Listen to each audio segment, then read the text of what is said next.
What is going on with the election with my colleague here, Esther. I'm glad that you're here. Thank you. Now, Esther, how do you feel about today? Well, it's exciting. Okay. Again, it's terrifying. I mean, it's a cold day outside, but there is so much heat with the elections, and UC is deciding on who finally goes to the Purple House. Okay. Have you been able to vote? I haven't been able to vote actually, because there has been a problem, and it has been happening to many students. We've been trying to vote, but then the verification code isn't just going in, and some students have actually tried to communicate, and they've been telling them that there's a problem with the emails and stuff, and now people have to go to the DOSA with their passbook or ID. And so I'm wondering what happens to the people who haven't actually come with their IDs to school, and the people who are actually at home. How exactly are we going to run this election? Exactly. Now, when you look at the twist of things, back then we used to cast our votes physically, but the world is evolving and the university is actually choosing to go digital with everything.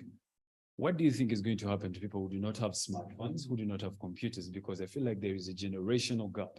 Not everybody is able to transition to digital out of a sudden, So how do you feel about those people?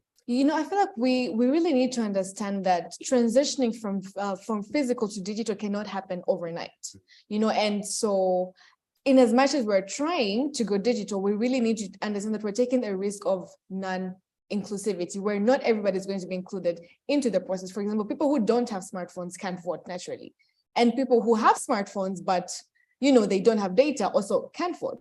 And people who even have data, but the system is failing, also can't vote. So we might actually have a lower percentage of people that are actually going into the voting world. So do you think that we should switch back to the analog mechanisms, or we should stick to digital and push for everyone to transition to digital? Well, the world is moving, and I think we should really try to go. We should keep going digital, but I don't know how exactly we're going to try to cover the gaps that are being created by us going digital. Okay, now I think you've been watching the trend of how elections have been going. The run or the race to the Purple House has really been a tough one. We had the other day that the two camps collided during the campaigns outside the university. And there was some exchange violence, as the report says. But yeah, how do you think students are taking this in? Because I feel like the university is divided into three. Those who are voting for one president, for the other president, and then those who cannot vote. Because actually, when you look at the polls on Twitter, the people who are not actually interested in voting. Exactly. Now, I'm glad that in as much as people are divided, we really haven't gone physically violent. But though you can really tell that, okay, this person is supporting this person, because you'll be moving. And I heard a person mention one candidate and people are like, hey, but look at this guy. Okay. So people are really showing the size that they are going for. And it's really interesting because we're like, okay, so who is really going to make it? Now, my worry actually comes when the results come out. Right. Exactly. Like, how are the people going to handle it? Because people are really staunch supporters. And so I hope everything will be okay and will continue being as smooth as we have been, even when the results are out. But what do you think? How do you think people are going to react? I think it's going to be peaceful because the university has deployed security all over the place. And I believe it's going to be a peaceful election and a peaceful transition of power. So I believe UCU students are not the violent kind of students. And because this being a Christian entity, they teach us to always embrace peace. So I really think it's going to be a smooth one. Yeah. Just like last year. When you look at last year, when they announced the winner, there wasn't any kind of violence. And we actually look at it over the years, we have not witnessed any kind of violence when it comes to transition of power. So I believe it's going to be a smooth transition of power, and I feel like everyone is going to accept what has happened, and let us not run around with propaganda that so and so are supposed to win, or this and so people have been cheated. Yeah, well, at the end of the day, it is what it is. But this is my first election in UCU, and so I wish I had that feel of what happened last year where I could actually compare, but this is the only thing I have. And I'm wondering, like, how was it? Was it as peaceful as it has been right now? Was it more intense? Oh yeah, how was it exactly? Well, I've attended 3 elections. Interesting. I wish. From I think it was during Kadaga's time. I heard about that president. Yeah. Okay. It was Kadaga, then I saw Serwada and Bravo going head to head. I think Kadaga's opponent was Erisa. Okay. Yes, so I saw them go head to head. So I saw Bravo and Serrado going head to head, and I'm now seeing Edonu Jerem and Jumba Timothy going head to head. But I feel like there has been a little bit of dullness. Should I call it a level of maturity? Because the way people are taking this election is smooth. There is no, ululation out there. Because I remember during Kadaga's election, I think it is one that really put UCU at the top of the table. He comes in with, 3 Range Rovers with bodyguards and umbrellas. Is that the bar too high? He comes in with a V8, the limousine. There's a lot of champagne in the car, and people are making noise. It was actually the first open campaign I attended in UCU. But when if I'm to look at the trend of things, it feels like they've been going from 100 and deteriorating. The excitement, the crowds. Was Kadaga's election physical? Yes, it was physical. Okay. I remember people were lined in the basketball court, and people were able to cast their votes.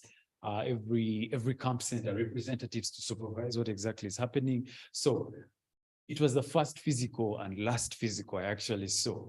Oh, yeah, So since then, we've been seeing what happened last year. People were voting the first time and the system crashed, but then again, they switched it back and people were able to still vote. You understand, IT kind of a big perfect. True. It has its dents. And then today we are back to voting. Mm. The question is, do you think the system will crash like last time? Well, let's say hopefully not. Please have your fingers crossed out there, hoping that everything will go well. I'm trying to think whether Kadaga's campaign was the way it was because it was physical. Like, I'm trying to see if we had this as a physical election, would we have more hit? Because the heat has been going on messages and all that, but there isn't that, intense heat where someone would walk into the gates of UC and feel like, okay, I think there is, there are campaigns going on. And so I wonder, how are we going to continue bringing the heat when we have the elections online? Yeah. Do you think the heat is going to increase as we go? Transition is not something that happens overnight, I believe. Yeah. I think things will get back to the way they used to be. And students actually are making peace with the fact that the university is transitioning to digital. Everything is doing digital. You see, people today apply online. They don't have to come to the university. I mean, with the invention of the Alpha app, we have e-learning. I believe it's a good transition. But then I think the trend of elections might take time to actually get back to the way things were in the past. Yeah. So I think it might take a turn, but it might be a slow turn. Because, in the course of the week, you saw Edonu's camp was moving around Mukono, Buguju, Kauga. Yeah, he had his crowd, but it wasn't as loud as it was during, Kadaga's time. And we also see Dumba's camp moving around.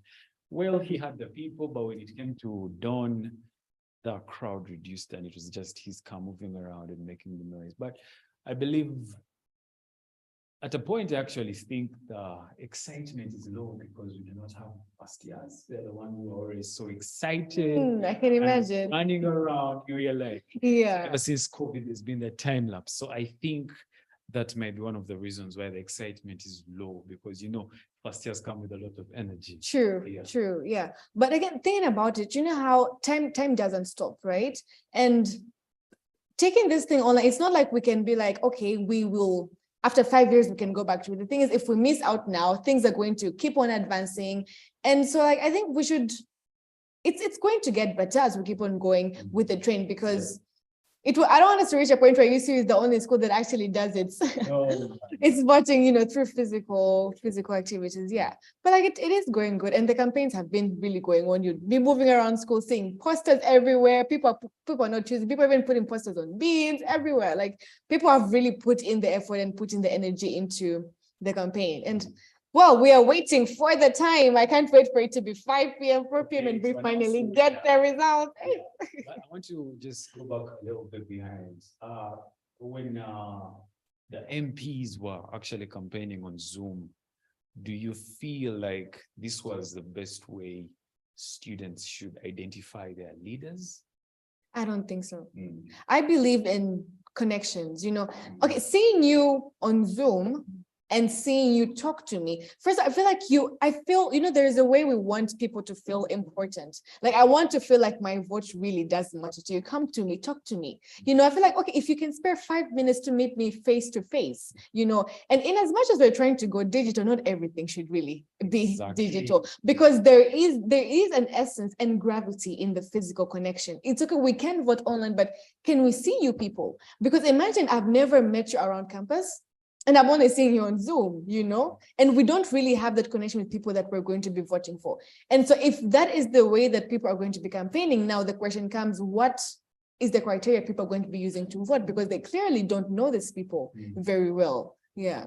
But then they have engaged with the physical talk, the physical conversations. They come to classes, they tell you, please vote for me. This is what I plan on implementing. I'm going to play. Sometimes someone approached me and told me, oh, I want to make sure there's a Euromat hostel. And I'm like, bro, okay. are you sure?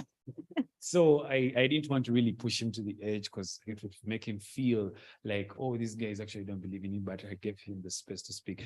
But I feel if we were to gauge the kind of leaders we are going to put in leadership positions, we might want to look at their communication skills. Someone getting in on Zoom and just reading to us, oh, I want this, I want this, I want to do this. Exactly. We do not know whether you're communicating, how your communication skills are like physically. We don't know if you can address a crowd physically. So I feel as we choose to transition to the digital era, let us leave some things, stick to, the old ways, because you realize even with the presidential elections, of course, we understand there wasn't a debate, but they wouldn't want to do something online, okay? Because how will you gauge your leader? Because, as a leader, there are very many characteristics. Someone is going to fire a question at you, and you're not going to respond on Zoom the way you would respond in person. Exactly. Yeah. So I feel like let us remain with the physical debates. The MPs are on platform, that presidential aspirants are on platform. Let it be physical, in that the people who are making a decision will know that I am going to base on this to choose my leader. I mean, he's good at communicating, he's interactive. And his manifesto maybe might promise you might say it online and you feel like, oh yeah, he's going to. He's really good. But then, in person, he cannot actually speak the way he's speaking online. True. And this is someone who's going to represent the students' body. If you were to go on big platforms, how is he going to address people? So I feel like some of these things are not put under consideration. Yeah. We are a body, and I feel like they need to hear us out, students. Let them remain with this. I mean, it's okay. The voting can be online, because I believe if voting is online, there is a level of peace. Someone will cast their vote and they're sure. True. If I changed my password, no one is going to hack into the system to adjust, because we trust the system. It hasn't failed us. It's true. So I feel like there's some things they should leave to the old school kind of way. Yeah. And then let us transition with the voting, because we are down for it. True. Yeah. And you see, Josh, the thing is, elections, it's a process. It's not an event. And this thing of just meeting someone once or holding a Zoom meeting once and you feel like everything is right is just, okay, it doesn't really make sense, because it is a process. You have to keep on meeting people, you have to keep on interacting with people.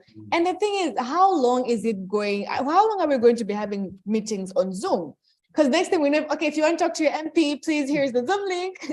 Yes. Yeah. And speaking of that, did you watch the presidential debate? It was hot. It was hot. I didn't know I could spend over an hour on, and I was listening to the questions to how they were answering. I was like, yo, this is really, really hot. I love the level of interaction that the students embraced that day. Yeah. However much it was online, but we still were able to have interpersonal questions that wanted these people to respond to, because you realize the university has a lot of challenges, and students being some of the stakeholders, there are really very many gaps that need to be addressed. When it comes to tuition, some of them are talking about the Guild Fund. Or as another person said, they want to go digital. I remember someone mentioned going digital. And there's been a lot of propaganda being spread on Twitter. Is it elections if there is no propaganda? It's an election without propaganda. And someone once told me that, okay, if we are in Uganda, we need to expect propaganda. And I'm like, okay, I'm seeing what you're doing there. How it's being spread around. So and so say this, however much it's not true, but I mean, that is politics. True. So I'm happy the debate was there. I'm happy students were able to interact. But I feel like I said earlier on, let us leave some things. Old school. Exactly. Yeah. Let's move with the voting, because realize if people vote online, it's a student's body. No one is going to read. No one is going to vote. Oh my God, hey, this and this happened. Yeah. Maybe, I don't know, but yeah, Yes. Yeah, and I think some things being left to the physical old school would actually bring more interactions, because I actually tuned in to the debate and we really didn't have as much people tune into it. they limit the number. Yeah, yes, and it was in the evening hours and people are, but if it was physical, there's something about asking a question and you're seeing the person's reaction before they can actually speak into it. And when we have, okay, being a woman, we are really detailed. I'm going to say how your eyes are, how you're twisting your legs, like that physical detail. Exactly. Before you even say something, I kind of have the answer in my head because of how you're going to speak.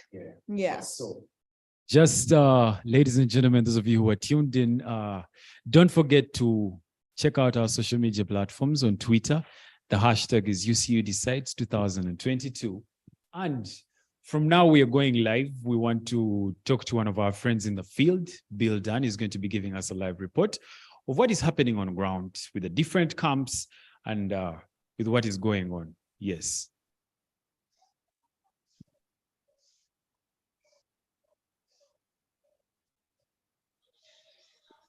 Yeah. Hello? Bill Hello? Dunn, can you hear me? Yeah, I can hear you loud and clear. Can you hear me? Bill, I can hear you. Okay, yeah. Thank you so much. You guys have had a very interesting discussion live from the studios, and I've been listening to every single bit of everything that you've been telling me. I've been talking, you've been dissecting the studio there. One thing for sure is that this is the first of its kind online election that is happening after COVID-19. Of course, we had that one happening last year that brought Honorable His Excellency Sarah Rada into power. And now this is the second that is happening after the COVID-19 lockdown. Of course, there's a lot of controversy about an online election and the eligibility of an online election. But of course, we are seeing that the online election is really, really working. I stand by a tweet that I put up on my Twitter account that this has been the most boring election in the history of elections. And I just stand on that front once again, live on UC Focus TV, because of very many factors. The campaign was, of course, on a very low key. It was a hybrid kind of campaign setting. So right now I'm coming live for you from the Guild Park, and I'm going to be engaging with a few people about what they think about the online election. I'm going to be asking voters if they have really gone out to cast their vote, if they have gone to the system, the Ichagua system, and cast their vote. But before that, I would like to urge every voter out there that is facing challenges with the voting system to move to N Block, to the DOSA's office. There is a helpline there. You can find help and get help and get voting very easily done. The election is getting heated up. I can tell you that this today, later on at 6, trust me, you'll find out that it's going to be a very heated, tight race, especially for the guild presidents. So right now I'm being joined by someone here. Bill, before you invite someone else, I understand you're at the Guild Park. Yes? Yes, sir. Yeah. By the look of things. Right now. Okay, but by the look of things, does the Purple House look like it's ready for transition, or people still look like they're still holding on to power? 2 days back, the guild president, right now, Her Excellency Mirembe Sarah Rada met the two presidential aspirants for the debate. That is Honorable Edono Jerome and Honorable Dumba Timothy. And that meeting, of course, came and sent a lot of waves to the students community. And of course, it was an indication that actually the Sarah is very ready to hand over power. Whether they have done their part, but one thing I can authoritatively tell you after what happened 2 days back is that the Sarah Rada government is ready to transition power. So right now, if you allow me, have on my guest from the streets. I'm having a gentleman here. Hello, how are you doing? You're live on UC Focus TV. And could you just talk about your name and the faculty you're coming from? Well, my name is Derek, and I'm from the Faculty of Agricultural Sciences. And, so from the Faculty of Agricultural Sciences, there is a lot that is happening I understand that your faculty is not doesn't have an MP. How do you people from your faculty feel about not having an MP representing you? We feel we are being let down by the entire institution. I mean, the right to be represented in the government, the fundamental right that every student must have the right to experience. But not being represented means that our issues are not being put across. So I would expect something. I would expect the new government to remedy that. Okay, you're expecting a new government. Now, we understand that you are supposed to vote a person from the engineering faculty. That is, if I'm not mistaken, to represent you from social science, from the School of Sciences, you know, agricultural sciences. So what I want to know is, have you cast your vote already? Have you gone to the Ichagua system and cast your vote? No, not yet. I haven't. What could be the problem? Well, I've been busy. Yeah, thank you so much. As you can hear him, he has said he has been busy and he hasn't cast his vote yet. That spells a lot about this election. People are busy to vote for their leaders. Is this what we need as an institution? Is this what we really need as an institution? Right now, I'm being joined by a very pivotal person in this election. As you know, in every election, there are petitions that come after the election. So right now, I'm having a big word from the Guild Tribunal, the judicial arm of the government, to discuss and tell us how ready the Guild Tribunal is to listen to petitions after this election. Right now, I'm being joined by a gentleman here, Honorable Chris, Right Justice Chris from the Guild Tribunal. Chris, welcome to this UC Focus TV updates. Thank you. So right now, I want to know, and our viewers out there want to know, how ready is the Guild Tribunal to listen to petitions after the election? Thank you for that very question. I want to assure everyone who is saying that or who is viewing us one, the Guild Tribunal is well into this as part of the 2015 government. The Guild Tribunal is willing to handle and work in hand with the Electoral Commission together with delivering justice as one of the goals of the Guild Tribunal. This means that when we are having an election, we therefore expect anything can come out. But the Guild Tribunal is ready with a team of 5 justices, together with the entire team of the commissioners and everyone on the team. They are ready to deliver justice in case of any of the people running for different positions feel they have not gotten justice from the very election we are going. Okay, so right now, I wanted to just take our viewers through the process of submitting an electoral petition just after the election. Okay. Just after the election, if one feels he or she wants to submit a petition, what they do, we have the register. Our office as the Guild Tribunal is always open, Monday to Friday. It's always open, and every student can really access the offices. What we say is that person just comes or approaches our offices where they will interact with the registrar, and just like that, they will have to file in their petition. But this goes in hand with having instructed the different law firms or different lawyers we are having on our institution. Okay, just out of the electoral framework, there's a recent case that the Guild Tribunal is listening to. That is the case of Lotugo James versus the Attorney General and 3 others. And to the best of my knowledge, according to the last hearing, the judiciary was supposed to have its ruling on the matter this week. But up to now, it hasn't happened yet. So isn't this justice delayed? And doesn't this show that after the election, we shall have a delay in the electoral petition hearings?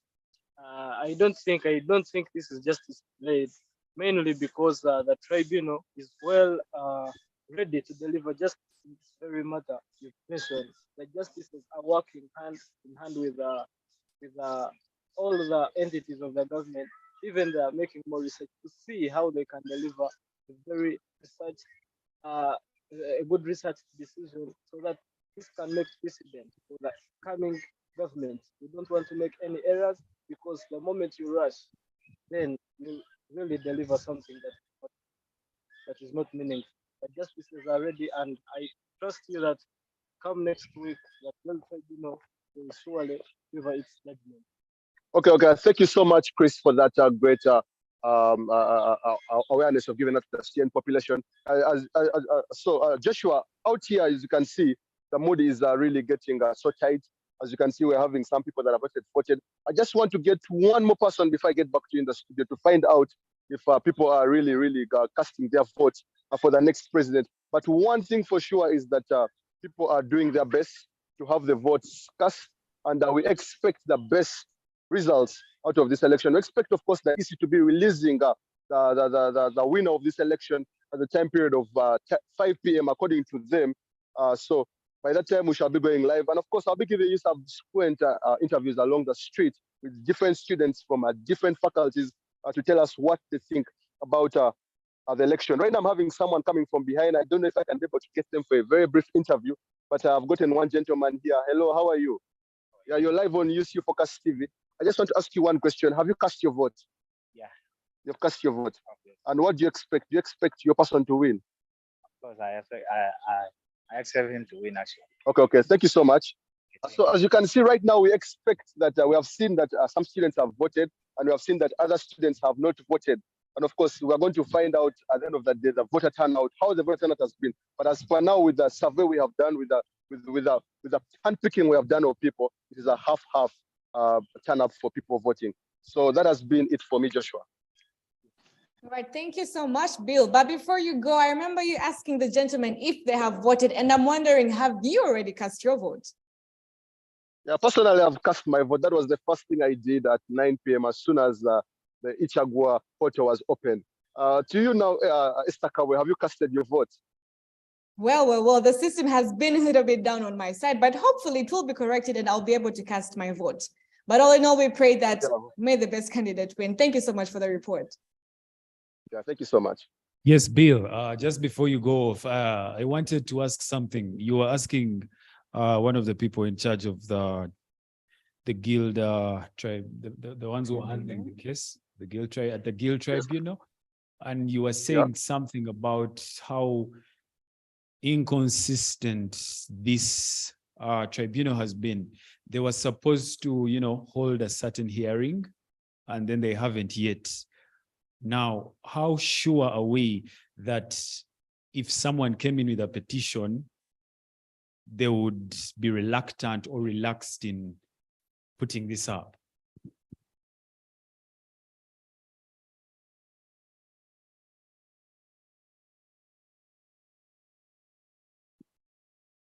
Bill, did you hear me?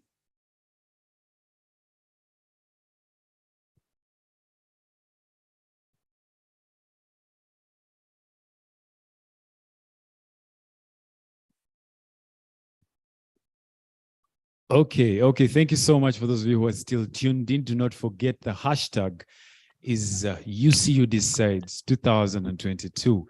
Now, Esther, there's a report that was released, I think it was yesterday, about the elections.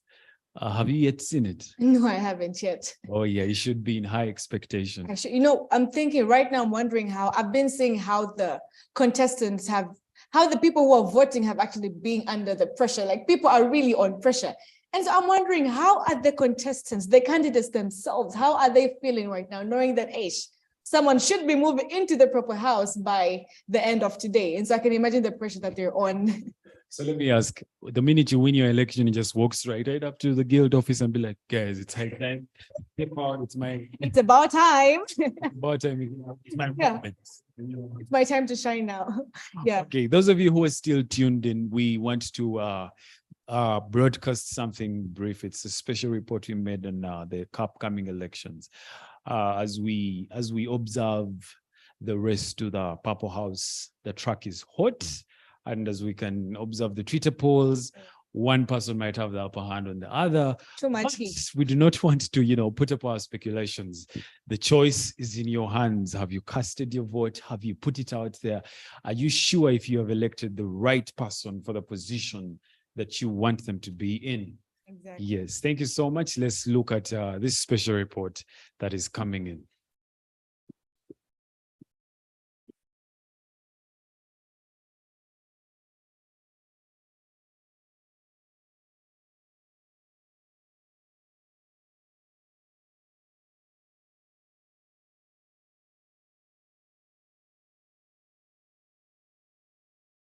direct your attention on the post of good.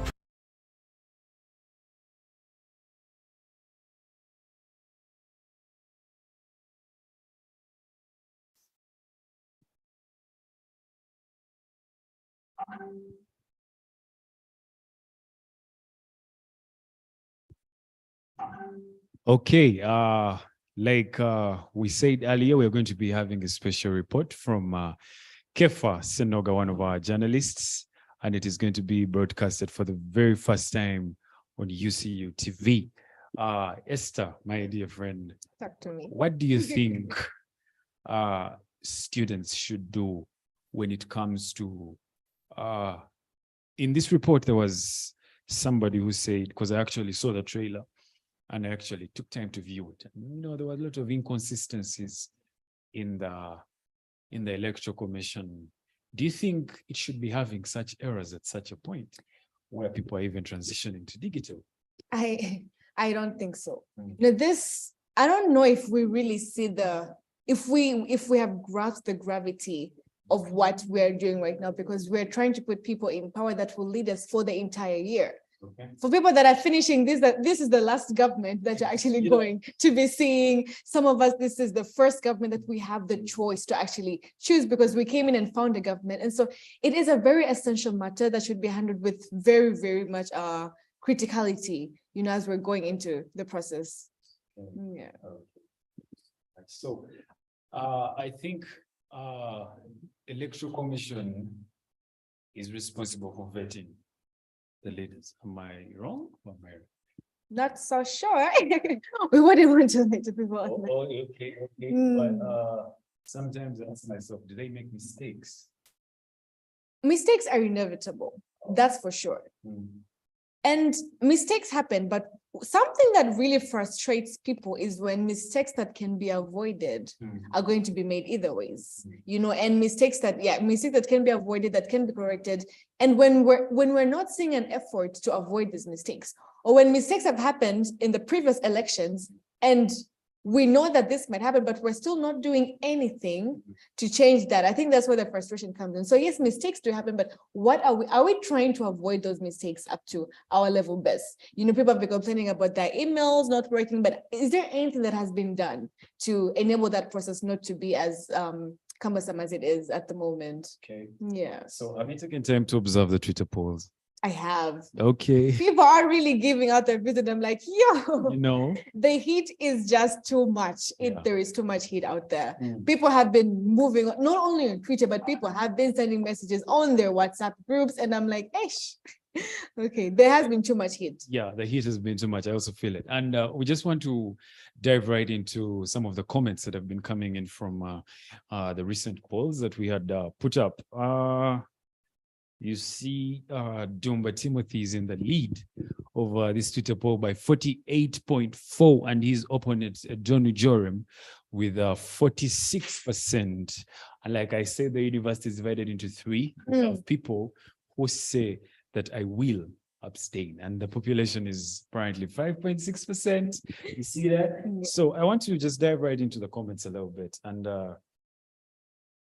and see what the students had to say about it. Someone here says, this is UCU Focus that says this is a tight race. Indeed, it is. Yeah, Leila Nelly says Dumba for Guild. Elena Tsenywa says let's go further. Okay, that is his caption in his poster. Griffin Arenaitwe, he's the finance minister for the outgoing government. I think he's endorsing Jeremy Donu. He has his reasons. Apparently, people are actually saying that lawyers are voting lawyers. Now I'm seeing Griffin being a business student, and he's actually voting for a lawyer. I don't know. Do you really feel like lawyers have been in power for too long? Well, we can't deny the fact that they do have the upper hand in these elections. And I was having a conversation with someone about the elections and who they would like to vote, just casual conversations. And they were like, they're going to choose someone that is convenient to them, And so people end up choosing someone, not because they really think they're going to be the best leader, but this is the person that is accessible to me, And I think if we reach a place where if we start a government where you can access anyone regardless of what faculty you come from, maybe we might not have so many lawyers leading. So we're here to see how that goes on. Someone yesterday posted on their Twitter, and he was actually in Jerome's camp. And he said, how would you let someone who has basic knowledge on computers I did see that. in a political position? I did see that post. And I was like, you know how they say, okay, politics is a funny game. People think they can't go higher without having to bring the other person down. But again, the question goes to what criteria are you using on selecting what leader is going to bring you into power? Is leader going to include you in their policies? Do they actually think of you? What criteria are you using for judgment? I mean, we shouldn't really look at the course someone is doing, but is this person eligible to be your leader? Not because you know them, but do they seem fit to be your leader? And I think that is what people should really concentrate on. And I hope that people are out there choosing wisely, because these are going to be your people. These are people that you are putting in power to represent you. Yeah. And I think even the different aspirants who are in these political positions should put in mind, I think they should have a PR team. Exactly. Because Yeah.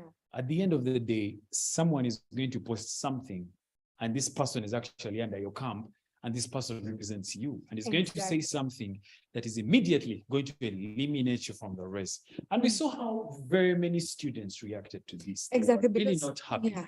because it looks like the law society is discriminating All other societies. all other societies. They're trying to make them feel irrelevant. Someone who's doing IT and has the ability to be a leader is Exactly. being kicked out, you know, On the mere fact of being an IT student. you know. Hmm. And at the end of the day, in his manifesto, he actually mentioned, I want the university to go E.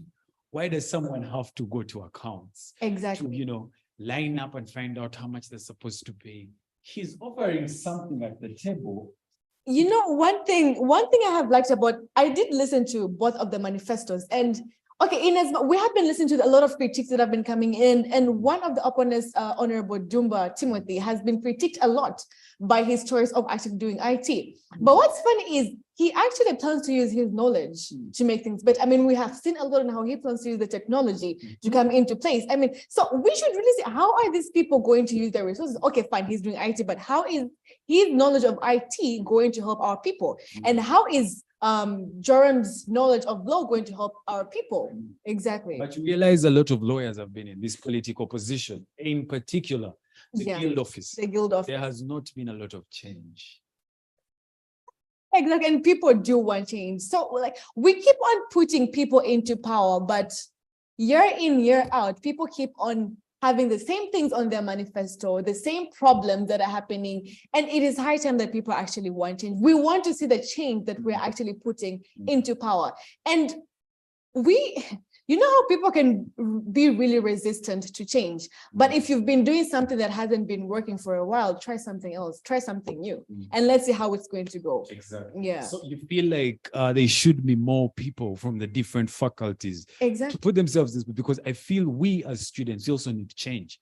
We cannot have Exactly. lawyers, or let me say the same political party, because I'm going to Every single time. every single time we cannot be having lawyers. We need some change, you know, because if someone who's doing IT is offering to bring in solutions, it shows that he is tangible. You know, that's why I said earlier on that I feel like we need to go back to some old school ways of checking our. Exactly. You know? Yeah. And then I've also just thought of something. Do you think that at the end of every regime, at the end of every government, there should be a panel that puts them to check what have you done while you've been in power? Exactly. We need accountability, Mhm. because we are not going to be hearing posts of, oh, yes, I will do this when I come into power. I will do this when I come into power. You know, Exactly. but we want to see more practical leaders, not Exactly. just verbal leaders that are just going to come and tell us, yo, I promise I'm going to do this when I get into power. I promise I'm going to do this. So I feel like there should be a panel that checks these leaders, like, what have you done True. while in power? I feel like it should be a disciplinary council. I do agree with you, but what I don't agree with is it being at the end of the term, because I mean, even if you didn't do anything, you're leaving anyways. Mhm. So I think it should be a continuous process. And if you did listen to the manifestos, the two presidential candidates were really high on the fact of accountability. And for example, in Honorable Dumba Timothy's manifesto, and even in the debate, he was talking about how he wants to open up official guild days. And he said he wants to be the first government that does not say what it's going to do, but actually says what it has done, giving us minutes, uploading everything on Alpha, taking time to talk to us in community worship. And I think every government that comes in should actually be able to adopt that system. We want people that are telling us, what are we doing? We want to know what you are doing for us. We are tired of waiting till the end of the term, to bring out our problems. Exactly. Yeah. And the same thing was also mentioned by Jerome when he was talking, Joram rather.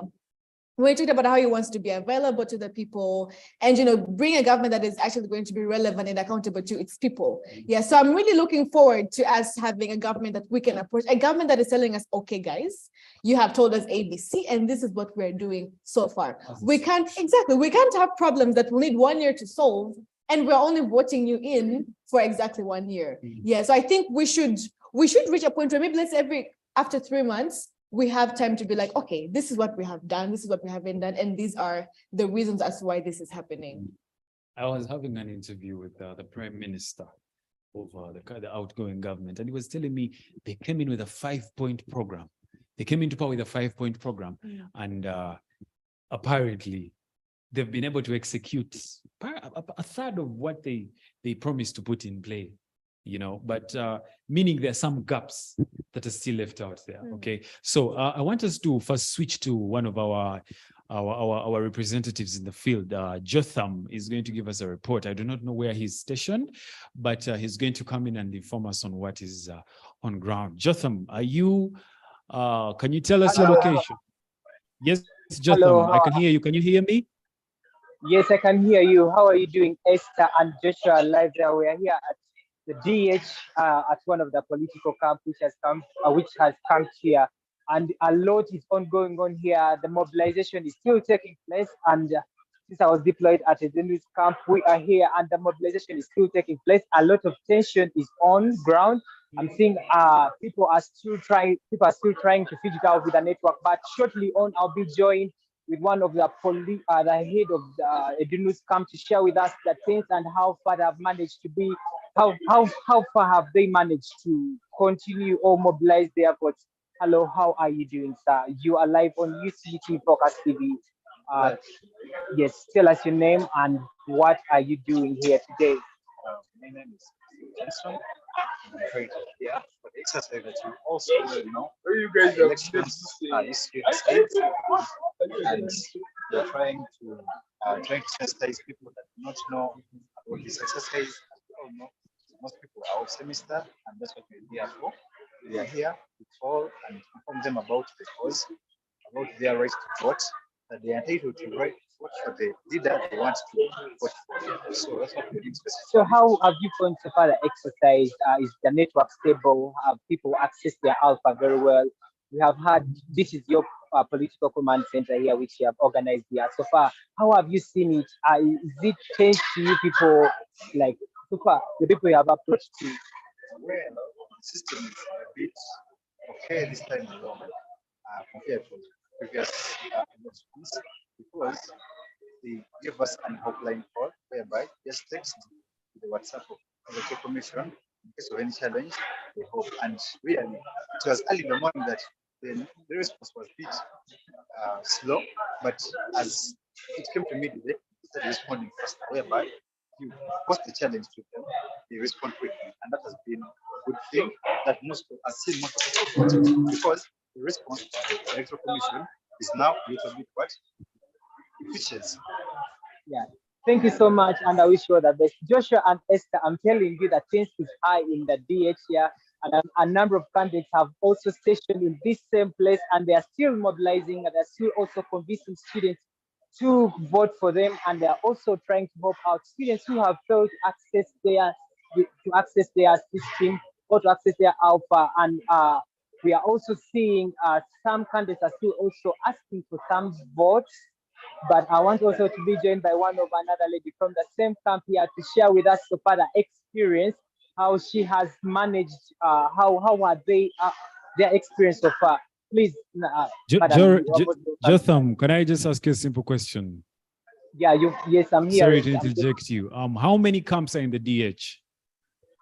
Right now, I can't. I'll be getting you back now, but so far I've seen the Dennis camp here. I've seen Humphreys camp, MP non-resident. I've also seen another camp which is in the other corner, MP business. There are a number of camps here which have decided to camp in this. I think this is a very convenient place. I think it has enough network, and I think it gives them enough fresh air to relax and reduce on the tension and the pressure. As earlier I told you, I'll be joined by one of the organizers here, I think, who plays a key role in this camp, also to share with us the same experience. How are they feeling so far? And they tell us, hello, nice to meet you. How are you doing? Can you please kindly tell us how have you found the whole process, starting from 9 a.m. till now, and I'm seeing you're seriously mobilizing here, there, and there, making different calls. So please, you can brief us. How have you seen this so far in your own? So this has been so stiff of a good here, and it's my honest.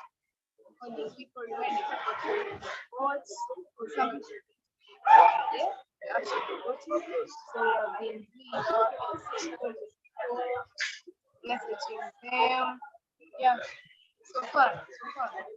So, can we say the pressure is getting worse in your camp, or? Not really. Okay, thank you so much, and I wish you all the best. I think I can take you around to see the different camps which are camping in this place. We are having a number of students. I think even they never managed to have lunch, but as you're seeing the whole place here, some students are still facing the challenge of network, but they are trying also to see that they can log in and vote their candidate. Certainly, I'll be also interviewing a number of them, as I promised you earlier on. But Joshua and Esther, I'm telling you, the pressure is getting worse in this place. And I'm seeing, as you can see here, this is another camp also here. They are basing here. They are trying to see that they vote their candidate of their choice. Hello, how are you doing, everyone here? How are you? How are you feeling the pressure right now? You are live on DC Focus TV, and we are watching you live. How have you seen the process so far to you guys? Has it been okay? Has the network favored you? Or yeah. In the morning. Mm. Personally, I wasn't able to vote until midday. Okay.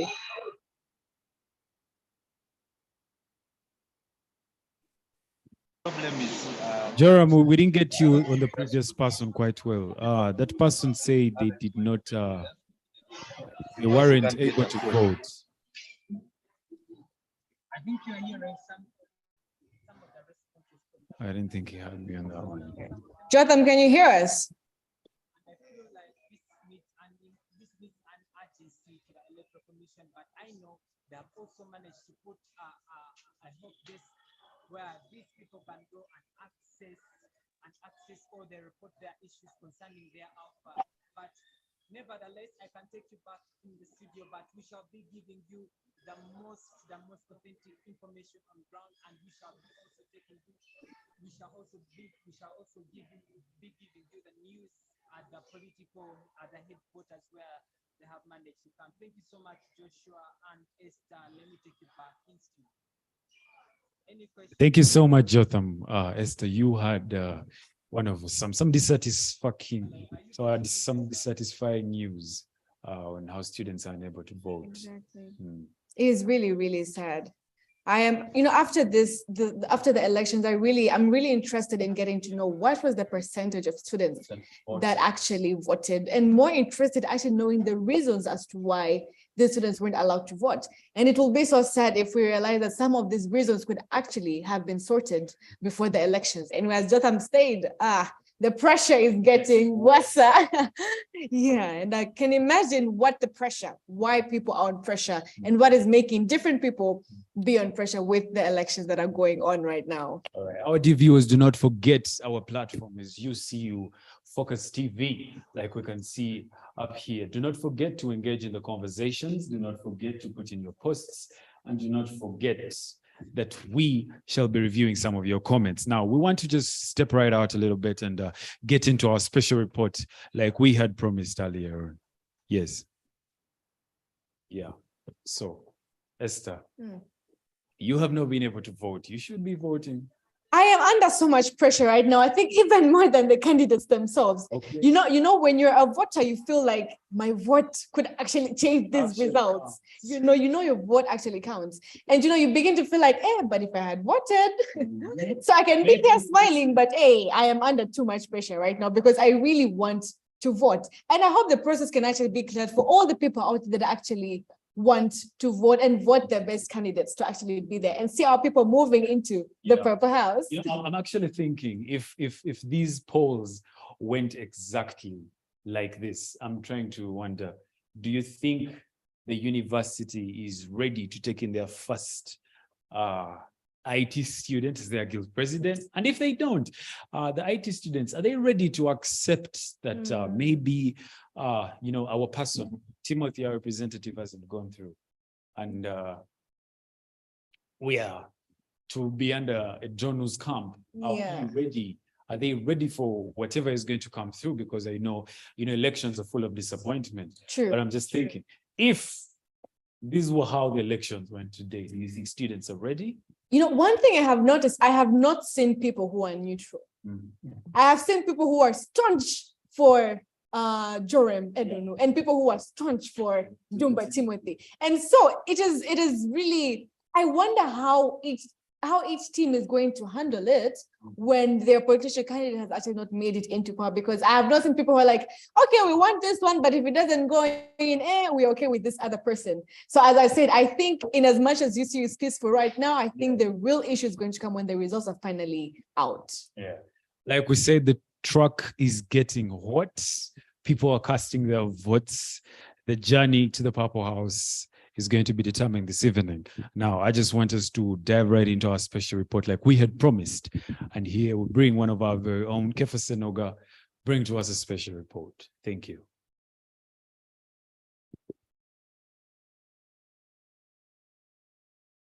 The reason why I call this a unique campaign, I'm seeing that on certain posts, there are strong people who are contesting against each other. I'll attract your attention on the post of guild president. We have Joram Edonu and Dumba Timothy.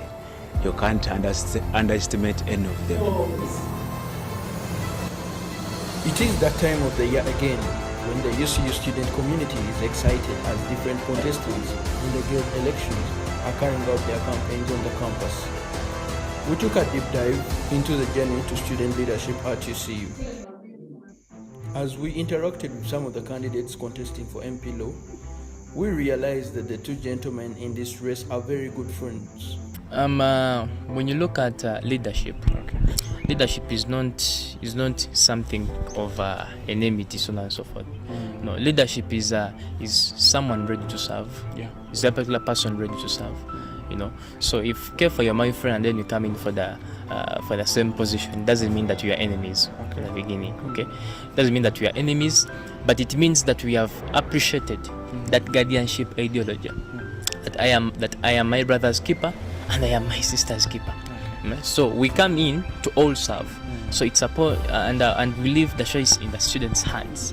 Okay, to choose who can be the leader. And that's why in an election like this one, the 2022 UCU Guild election, the choice that we face as students, it's not a choice between two or more candidates that are contesting, but it's a choice between two fundamentally different paths and visions of Uganda Christian University. He's my friend. We are up to now we talk, and this clearly shows that politics is not a do or die. Because if we can serve in the same office, then that would be the best. But if I can serve with someone else, it's also good. But I would prefer that we get the right people into the office, and that's the message I would send to all the UCU fraternity. The other candidate contesting for this position is a lady called Josephine Aunyu.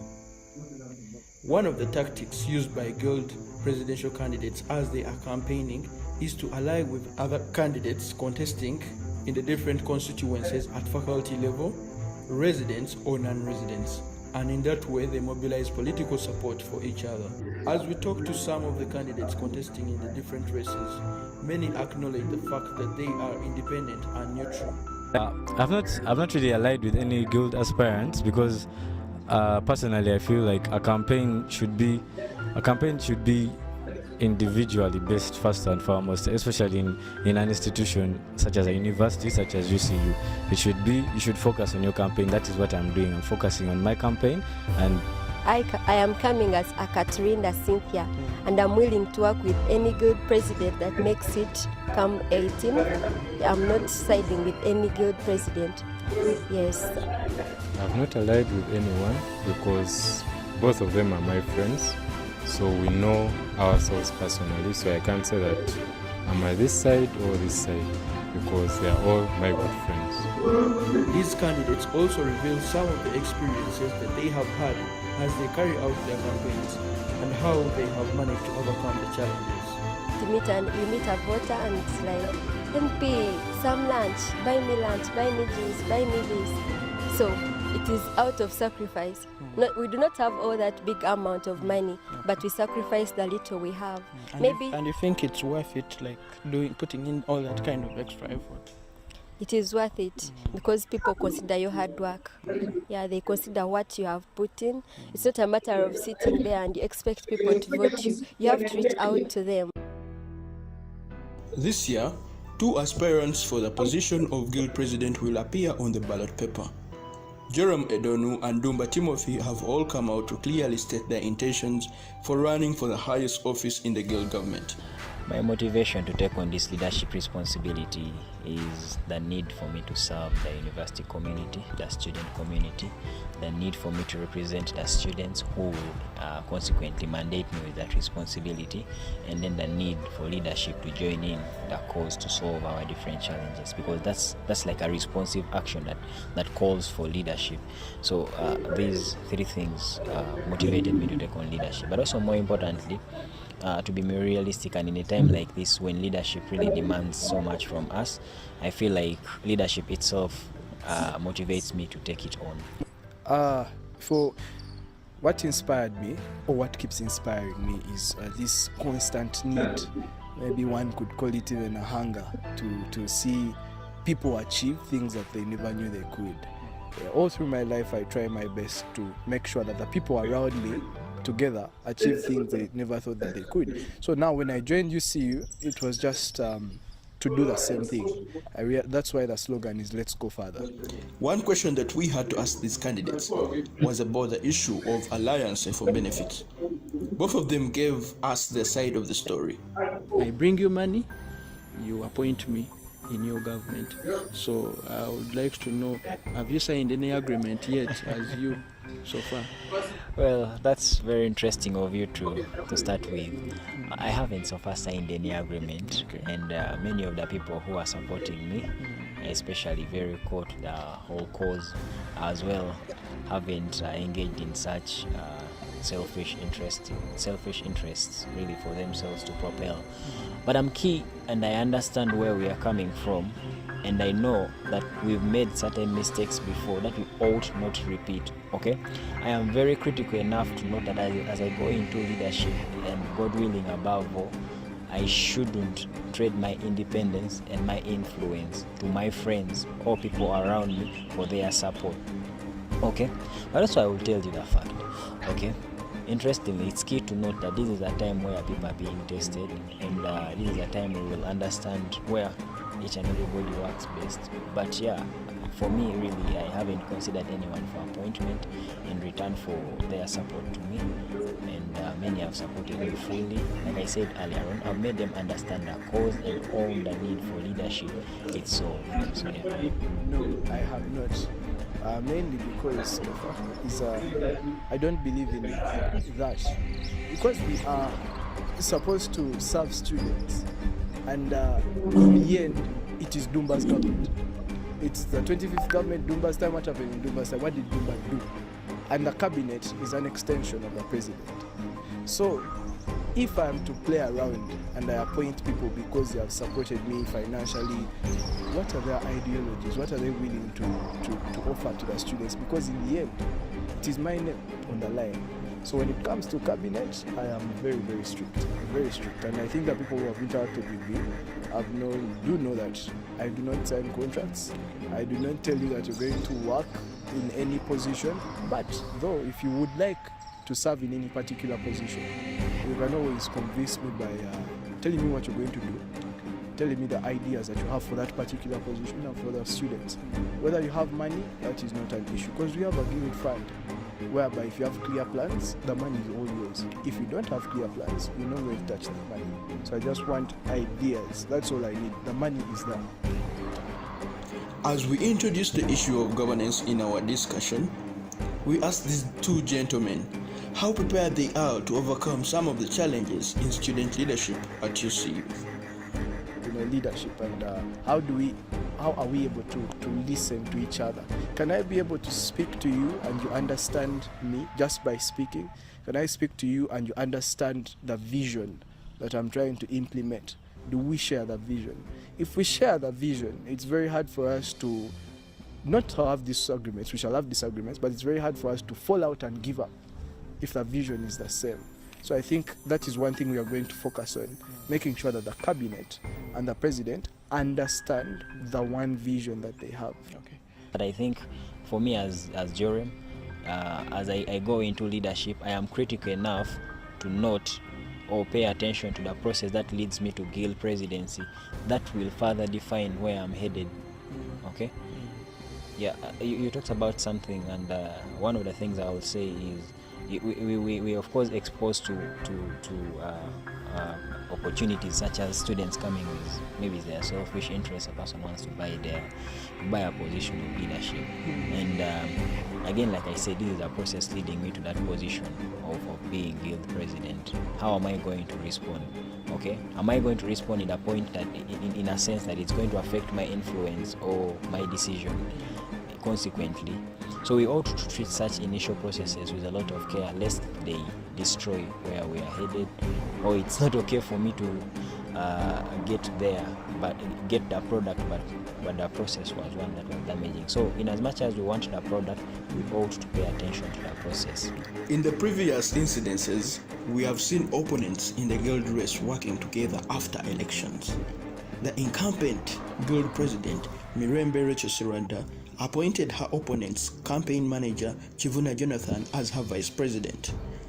Jerem and Timothy disclosed their reasons why it may or not be possible for them to work together after the elections.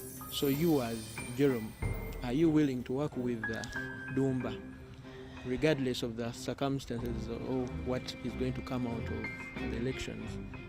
Are you willing to work under Dumba, or are you willing to appoint Dumba? Okay, thank you very much. I think it's key to note that as we go in for this election, we differ on policy and not on sentiment. So we shouldn't take our differences beyond just our politics. Political maturity is very key. And so it's okay to acknowledge your competitor's strength and then take it on or build on it. So I would happily work with anyone, for in as much as the process that led us to the result wasn't one that was injurious. Okay? Because again, like I said earlier on, this is a test for me and Timothy. And after the election, we will definitely get to understand who was doing it as a do or die. And to have such a person in the Guild government would mean it would be a mistake to have. Because usually what makes someone take an election as a do or die is having selfish interests. And when they carry on with those selfish interests to the Guild, it is going to be very injurious to us. So I think the process that is going to take us there will determine who will qualify really to work with the other. I think I wouldn't be happy to work with anyone who injures my the process really, or brings me down, or would want to do anything to bring me down. But I would be happy to work with anyone who would harmoniously work with me or look at me as a competitor, but not as an adversary. Okay. Well, yes, I can definitely confirm that I'm willing to work with our opponents, with Mr. Jerem, because to come for this position and to go through all those various vetting processes, of course you must be having something to offer.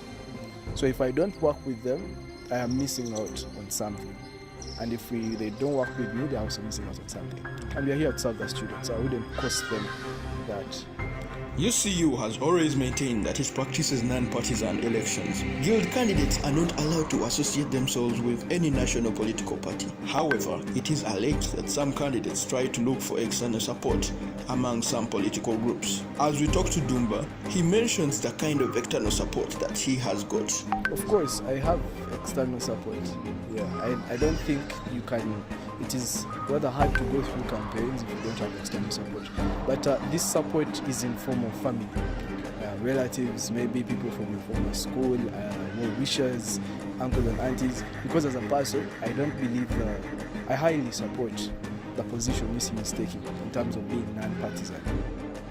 We asked Jerome, as a candidate who has gone through the vetting at faculty, whether he shares the same view with some of his colleagues from the School of Law who believe that if there was no vetting at faculty level, they will have a chance to bring more candidates in the guild race, which increases the chances of the School of Law producing a guild president. The Constitution trusts the faculty together with a few members of the Electoral Commission with the mandate to identify with the best leaders. And there is a whole discretion to them. And at the end of the day, it's not definite that it should be one person to come out. It's also not definite that it should be a third-year law student who should be able to come out of that faculty. We've seen incidences where a second-year law student has come out to be a guild representative for the faculty of law. So I think it's how much we put in and how much we are ready to give, and thus the results will be seen by the readiness of the candidates, and of course this leaves the faculty with the discretion either to decide whether to take two, if at all, if it's convinced it should take two, or it should take a single person. Again, like I said, these are not rules written on stone that a second year or third year should be the guild president representative, or it should be one person. It's basically a discretion limited to the faculty. So yeah, I wouldn't say. I wouldn't comment so much and say the decision of the faculty had anything to do with either being rigid or something like that. I think it gets back to us as candidates, but also it leaves them with to do the basics and leave them with that overwhelming choice. If they feel like we are all fit to go, that's how much we've convinced them. If they do not feel like we are all fit to go, that's how much we've convinced them. Again, like I said, and I've seen this happen before, if they feel like a second year can represent them, that's how much they're convinced. If they feel like a third year can represent them, that's how much they're convinced. It's just us playing with boardroom politics really and doing the basics. Students dividing themselves in tribal factions in their political camps is one of the concerns that has been noticed in the previous guild elections. However, some students, including candidate Dumba, believe that things have changed this time. Well, if I can, for that particular case, I could maybe put it in this way. That one thing that defines us as UCU students is excellence. We want to set the standard for the way everything is done. Academics, welfare, even our campaigns.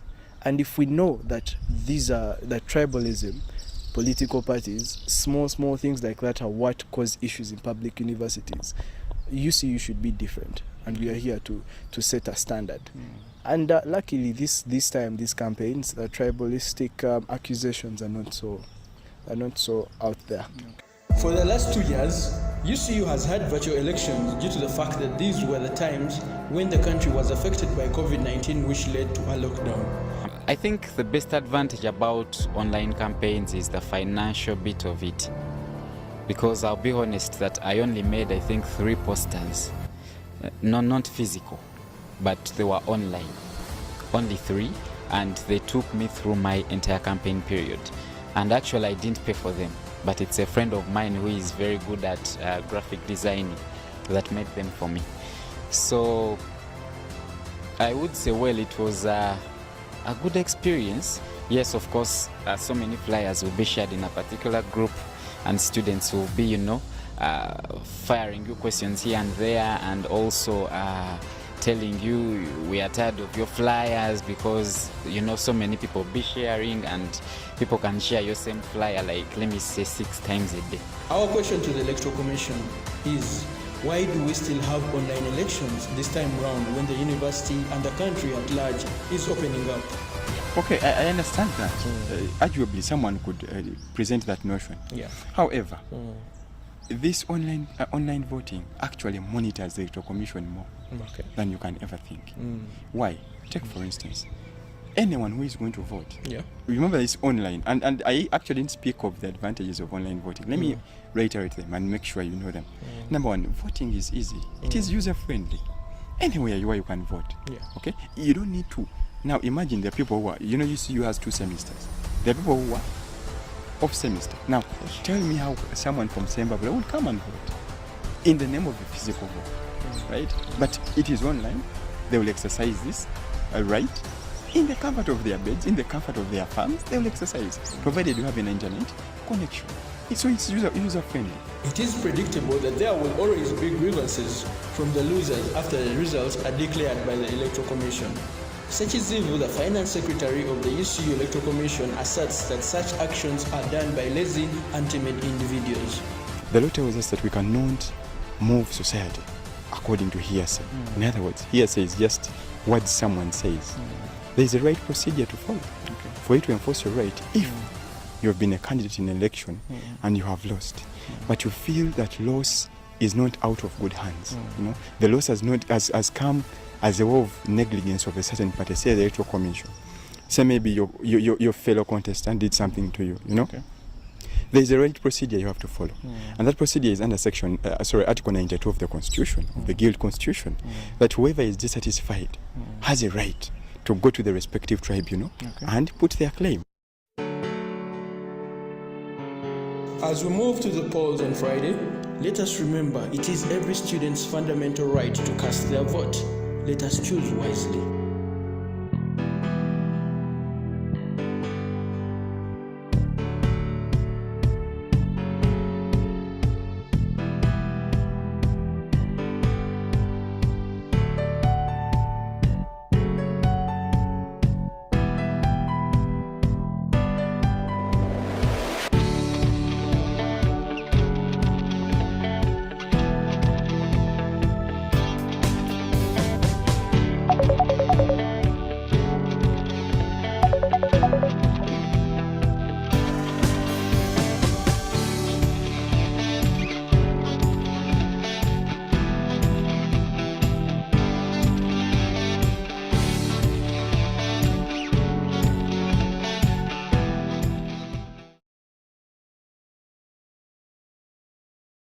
Wow.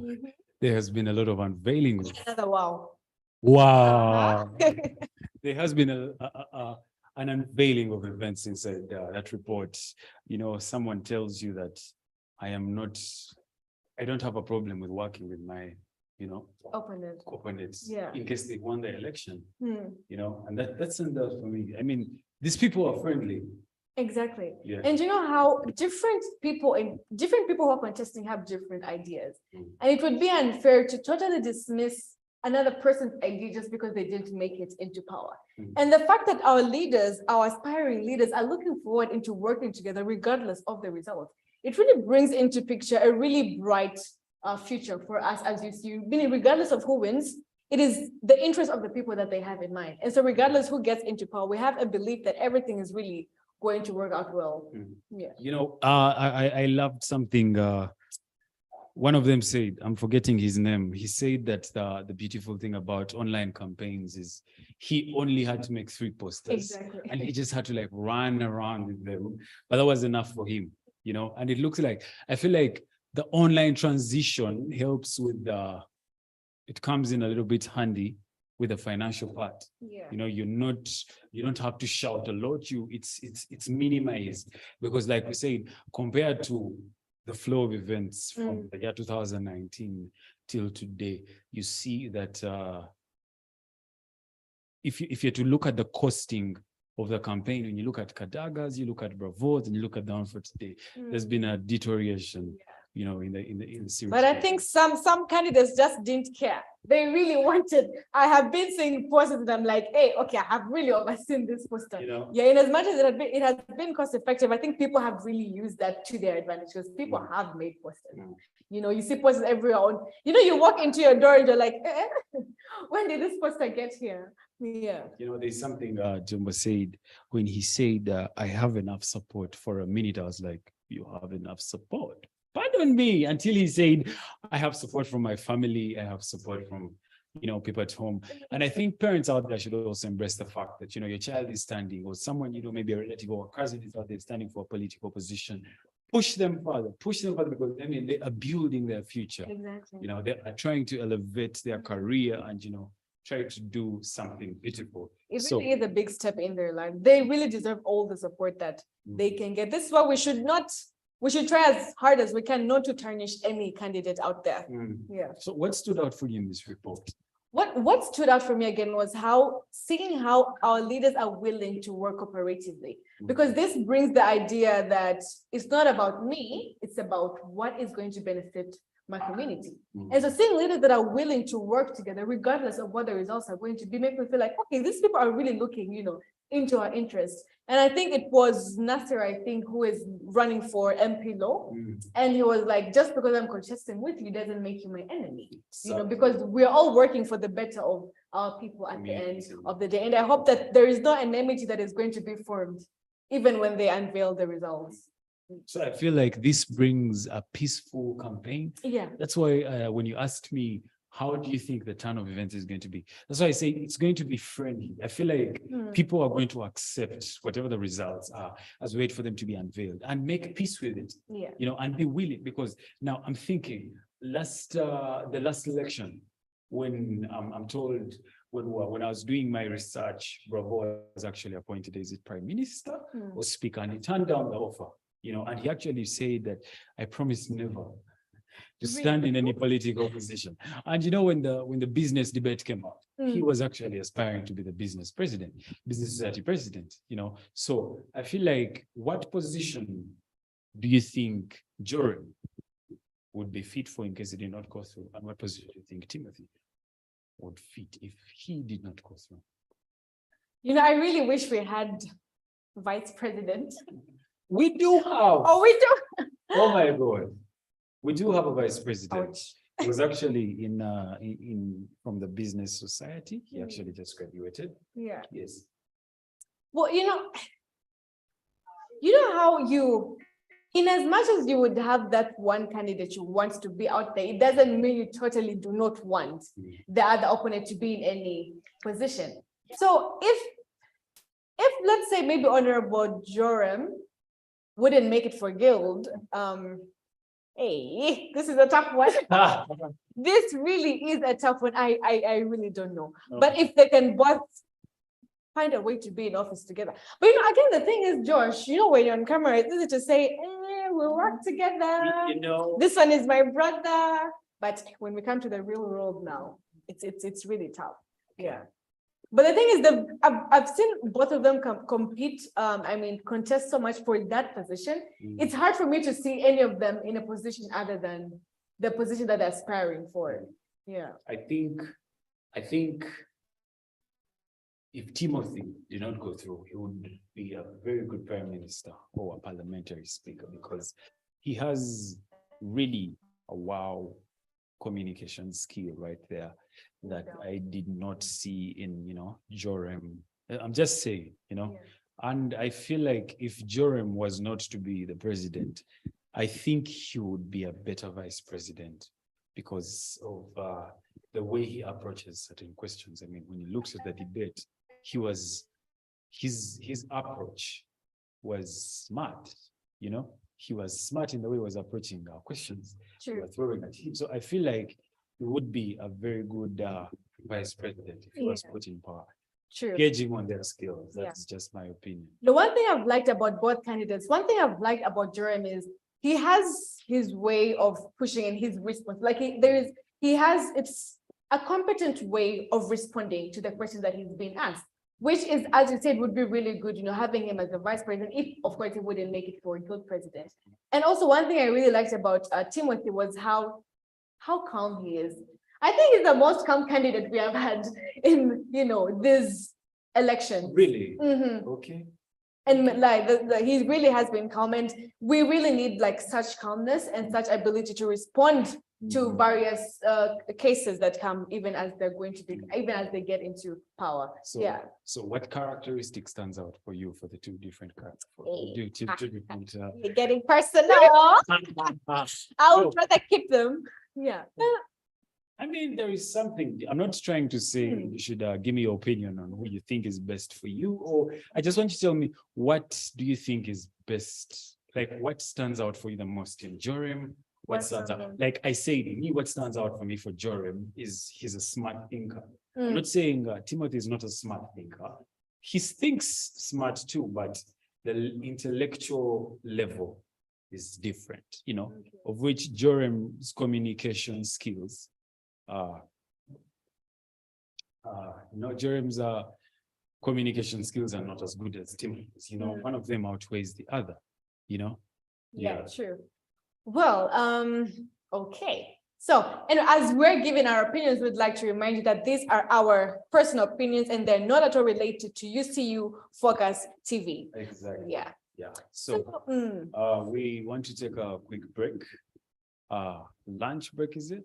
And then we shall be right back with what is happening around the university and any other updates that shall be around. We are hoping to hear from the Electoral Commission and someone from the toll, from the place where the polls are being placed. So we want to hear from these few people where we come out from the break. And I'm in high expectation of the results. I understand they're going to be aired out at around 5 o'clock. At around 5 o'clock. Yes. So, My father always say, let the best man win, let the best candidates win. okay, so we are waiting to see who stands out the most in the election and who is going to be Uganda Christian University's new guild president. Do not forget to check out our social media platforms. On Twitter, the hashtag is UCU Decides 2022, and our social media platforms are UCU TV, Focus Television. Yes. And in case you are interested in reaching out to us differently, my Twitter handle is at L_Mwesigwa. Username is Mwesigwa Joshua. Instagram, Mwesigwa Joshua. Yeah, you can reach out on my Twitter handle. It's Esther Kabwe 9. Yes, and the username is Esther Kabwe. You can also reach out on Instagram at SC001. Yes. Yeah, we'll be glad to hear your views. I was wondering, Josh, do you think that people have put a lot of focus on the two guild presidents as compared to all other positions that are out there? It's a two-horse race, I would say. These are, all eyes are on these two people. You understand? They're the top. Should I say they're at the top of the ballot paper? They come first. So, I mean, all the focus is on them. The race is different for guild president than it is for, MP non-residents. Those people have been going hot though. I was seeing t-shirts to them like, hey, people really are serious with their campaigns. I don't know if it has been like this for all other years, but like I have seen that, I have not seen any candidate that has been reluctant. Like I've seen all positions being really attacked with praise, even MP non-residents, the MP residents, everyone is really trying to putting in the effort. Exactly, putting in the effort for them to actually win. And well, I don't know if it's going to end up like the results are going to be because of the effort they put in, or people like, yeah, I know that one. So I'm gonna vote her because she's my friend. Yeah, it's just like a presidential candidate. Do you really think people focus so much on who the MPs of the different counties? No. The most concentration, even you'll see newspapers when they're putting out what happened in the polls, you will see that it's only the presidential aspirants whose votes or polls that were put out there. But the rest of the people, I don't want to say they're rendered irrelevant, but less concentration is put upon them. Yeah, these elections have made me notice some really, really potential candidates. Someone comes to speak to you and they're like, hey, okay. Yeah, and I hope that we can see some of this. I hope the leadership does not just end at, being a guild president, being an MP non-resident. I hope we can actually see these people out there in the real political space and be like, See that minister? Mm. I studied with him. He stood out for me in his campaign. Exactly. And we can tell them how their campaign actually used to be back in the days. And we're like, hey, they used to wear t-shirts, Yeah. you know, move around and all that. You know, just like I was saying, when I said, the university needs to have a body that gauges these leaders, what they have been able to do, according to their manifestos, have they been able to execute? Because now realize not everyone just walks in and says, you know, I am ready to be a leader. Sure. Because now I was thinking, you are a leader at such a primary level. You're going to get to a secondary level and you're going to find me, I'm one of the panelists for the position you want to stand for. And I will actually remind you that you said this in high school. Sure. Or you said this at college or at the university that you are going to put this in place and you actually did not do that. So do you think if you are given a higher or stronger position, you would be able to do something bigger if you fail to do something small at a smaller level? True. You know? Very true. Yeah.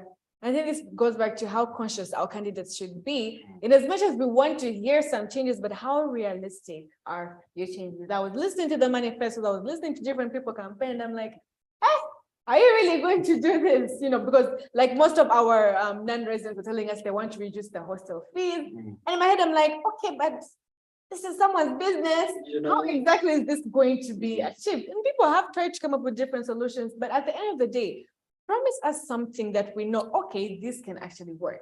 Something that we can actually see that it is going to be put into place, because we don't want promises that can't be fulfilled, because it all goes back to you at the end of the day.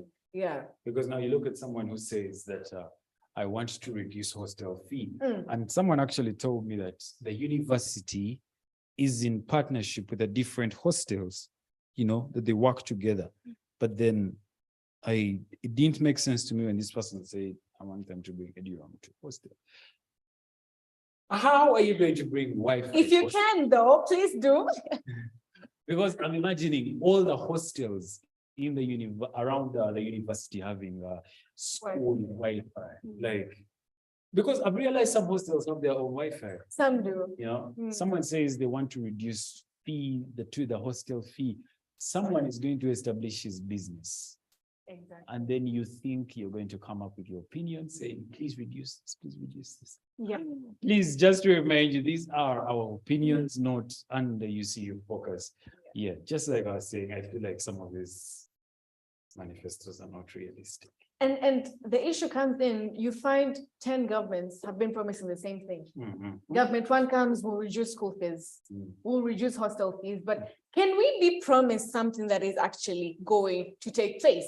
If 10 governments have really promised this and it hasn't worked, do you really have a special technique that you're going to use to make this happen? And if not, okay, what can really, there is a candidate, for example, who was talking about, okay, even if they don't reduce fees, we're going to make sure how exactly are these fees going to be used? And personally speaking, it was more realistic to me, because out of nowhere, they can't just say, okay, we're going to reduce hostel fees because because people have actually decided, you know, and that. But like when we can have realistic things, okay, we're going to make sure that every single penny that you pay for is going to be, you know, accounted for. But again, hey, people come with different tricks, different magic, different techniques. Hopefully, we never know. These things might actually come to play in place. Yeah. What do you think are some of the issues that some of these candidates have not addressed? Issues that the candidates in different positions, let's say.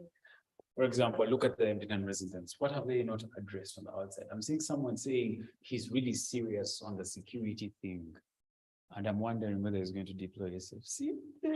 Or he's going to be deploying military police out there. I'm just questioning his captions or his slogans for his campaign. What do you think are some of the issues that have not been addressed, especially for the non-residents? Well, being a non-resident myself, okay, some of the things that they did address are some of the daily problems that, you know, you'd actually find in hostels. Maybe let's say maybe there isn't water out of nowhere, or power goes and they have it genset, but it's actually not happening, especially power goes during daytime. Because they assume that lights are there, but you know, people want to charge gadgets and all that. Yeah, some of the minor issues they haven't really touched on. The major focus was on security, you know, security and all that. Yeah. Hostels. Hostel fees and security was what are the major things that they actually attacked when they were, doing their campaigns? I actually was one of the candidates that you are promising these things, but if you reach office and you fail, Hey, what shall we do to you? what are we going to do to you? And he tells, and that I don't know, someone was speaking on his behalf, says that, have you heard where people resign from office? Okay. So I asked him, as a leader, are you supposed to quit? Or you should be the kind of leader who leaves a legacy? Because one of the things that stood out for me the most in Kadaga's campaign was when he said that I am not going to bring change, Okay. but I am going to put in place things that are going to bring change. Interesting. That is something that shows me that, he's not the kind of person who's going to say, oh, I want to do this, oh, I want to do this, oh, I want to do this. But at the end of the day, he says, I might spark off the mind that might cause change, but I might not be the person who causes change. Yes. So we want to go for a short break, ladies and gentlemen. We shall be back in most likely a few minutes. But as for now, enjoy your lunch break. Thank you. You guys make us really joke.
I mean,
The reason why I call this a unique campaign, I'm seeing that on certain posts, there are strong people who are contesting against each other. I'll attract your attention on the post of Guild President. We have Jerome Edonu and Dumba Timothy. You can't underestimate any of them. It is that time of the year again when the UCU student community is excited as different contestants in the guild elections are carrying out their campaigns on the campus. We took a deep dive into the journey to student leadership at UCU. As we interacted with some of the candidates contesting for MP Law, we realized that the two gentlemen in this race are very good friends. When you look at leadership, leadership is not something of enmity, so on and so forth. No, leadership is someone ready to serve. Yeah. Is a particular person ready to serve. You know, so if you care for your my friend and then you come in for the same position, it doesn't mean that you are enemies in the beginning. Okay, it doesn't mean that we are enemies, but it means that we have appreciated that guardianship ideology. That I am my brother's keeper and I am my sister's keeper. So we come in to all serve. So it's and we leave the choice in the students' hands. Okay, to choose who can be the leader. And that's why in an election like this one, the 2022 UCU Guild election, the choice that we face as students, it's not a choice between two or more candidates that are contesting, but it's a choice between two fundamentally different paths and visions of Uganda Christian University. He's my friend. We up to now we talk, and this clearly shows that politics is not a do or die. Because if we can serve in the same office, then that would be the best. But if I can serve with someone else, it's also good. But I would prefer that we get the right people into the office, and that's the message I would send to all the UCU fraternity. The other candidate contesting for this position is a lady called Josephine Aunyo. One of the tactics used by Guild presidential candidates as they are campaigning is to ally with other candidates contesting in the different constituencies at faculty level, residents or non-residents, and in that way they mobilize political support for each other. As we talk to some of the candidates contesting in the different races, many acknowledge the fact that they are independent and neutral. I've not really allied with any guild aspirants because personally I feel like a campaign should be individually based first and foremost, especially in an institution such as a university, such as UCU. You should focus on your campaign. That is what I'm doing. I'm focusing on my campaign. And I am coming as a Katrina Cynthia, and I'm willing to work with any guild president that makes it come 18. I'm not siding with any guild president. Yes. I've not allied with anyone because both of them are my friends. So we know ourselves personally, so I can't say that I'm at this side or this side because they are all my good friends. These candidates also reveal some of the experiences that they have had as they carry out their campaigns and how they have managed to overcome the challenges. You meet a voter and it's like, MP, some lunch, buy me juice, buy me this. So it is out of sacrifice. We do not have all that big amount of money, but we sacrifice the little we have. And you think it's worth it, like putting in all that kind of extra effort? It is worth it because people consider your hard work. Yeah, they consider what you have put in. It's not a matter of sitting there and you expect people to vote you. You have to reach out to them. This year, 2 aspirants for the position of Guild President will appear on the ballot paper. Jerome Edonu and Dumba Timothy have all come out to clearly state their intentions for running for the highest office in the Guild government. My motivation to take on this leadership responsibility is the need for me to serve the university community, the student community, the need for me to represent the students who consequently mandate me with that responsibility, and then the need for leadership to join in the cause to solve our different challenges, because that's like a responsive action that calls for leadership. So these 3 things motivated me to take on leadership, but also more importantly, to be more realistic, and in a time like this when leadership really demands so much from us, I feel like leadership itself motivates me to take it on. For what inspired me, or what keeps inspiring me, is this constant need. Maybe one could call it even a hunger to see people achieve things that they never knew they could. All through my life, I try my best to make sure that the people around me together achieve things they never thought that they could. So now when I joined UCU, it was just to do the same thing. That's why the slogan is "Let's go further." One question that we had to ask these candidates was about the issue of alliance and for benefits. Both of them gave us their side of the story. I bring you money, you appoint me in your government. So I would like to know, have you signed any agreement yet as you so far? Well, that's very interesting of you to start with. I haven't so far signed any agreement, and many of the people who are supporting me, especially very core to the whole cause as well, haven't engaged in such selfish interests really for themselves to propel. But I'm key, and I understand where we are coming from, and I know that we've made certain mistakes before that we ought not to repeat. Okay, I am very critical enough to know that as I go into leadership, and God willing above all, I shouldn't trade my independence and my influence to my friends or people around me for their support. Okay, but also I will tell you the fact. Okay, interestingly, it's key to note that this is a time where people are being tested, and this is a time we will understand where each and everybody works best. But yeah, for me, really, I haven't considered anyone for appointment in return for their support to me, and many have supported me freely. Like I said earlier on, I've made them understand the cause and own the need for leadership itself. So yeah. No, I have not. Mainly because I don't believe in that. Because we are supposed to serve students, and in the end, it is Dumba's government. It's the 25th government, Dumba's time. What happened in Dumba's time? What did Dumba do? And the cabinet is an extension of the president. So if I am to play around and I appoint people because they have supported me financially, what are their ideologies? What are they willing to offer to the students? Because in the end, it is my name on the line. So when it comes to cabinet, I am very, very strict. And I think that people who have interacted with me know that I do not sign contracts. I do not tell you that you're going to work in any position. But though, if you would like to serve in any particular position, you can always convince me by telling me what you're going to do, telling me the ideas that you have for that particular position and for the students. Whether you have money, that is not an issue, because we have a guild fund whereby if you have clear plans, the money is all yours. If you don't have clear plans, you're not going to touch the money. So I just want ideas. That's all I need. The money is there. As we introduce the issue of governance in our discussion, we asked these two gentlemen how prepared they are to overcome some of the challenges in student leadership at UCU.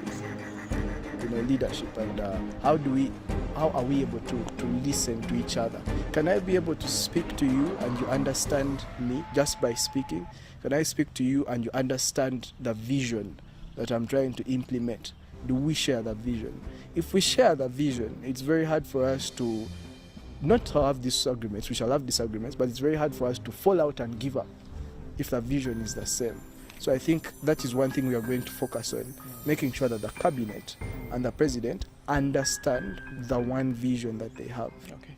But I think for me as Joram, as I go into leadership, I am critical enough to note or pay attention to the process that leads me to guild presidency. That will further define where I'm headed. Okay? Yeah, you talked about something, and one of the things I will say is we of course exposed to opportunities such as students coming with maybe their selfish interest. A person wants to buy a position of leadership, and again, like I said, this is a process leading me to that position of being guild president. How am I going to respond? Okay, am I going to respond in a point that in a sense that it's going to affect my influence or my decision consequently? So we ought to treat such initial processes with a lot of care, lest they destroy where we are headed. Or it's not okay for me to get there, but get the product, but the process was one that was damaging. So in as much as we want the product, we ought to pay attention to the process. In the previous incidences, we have seen opponents in the guild race working together after elections.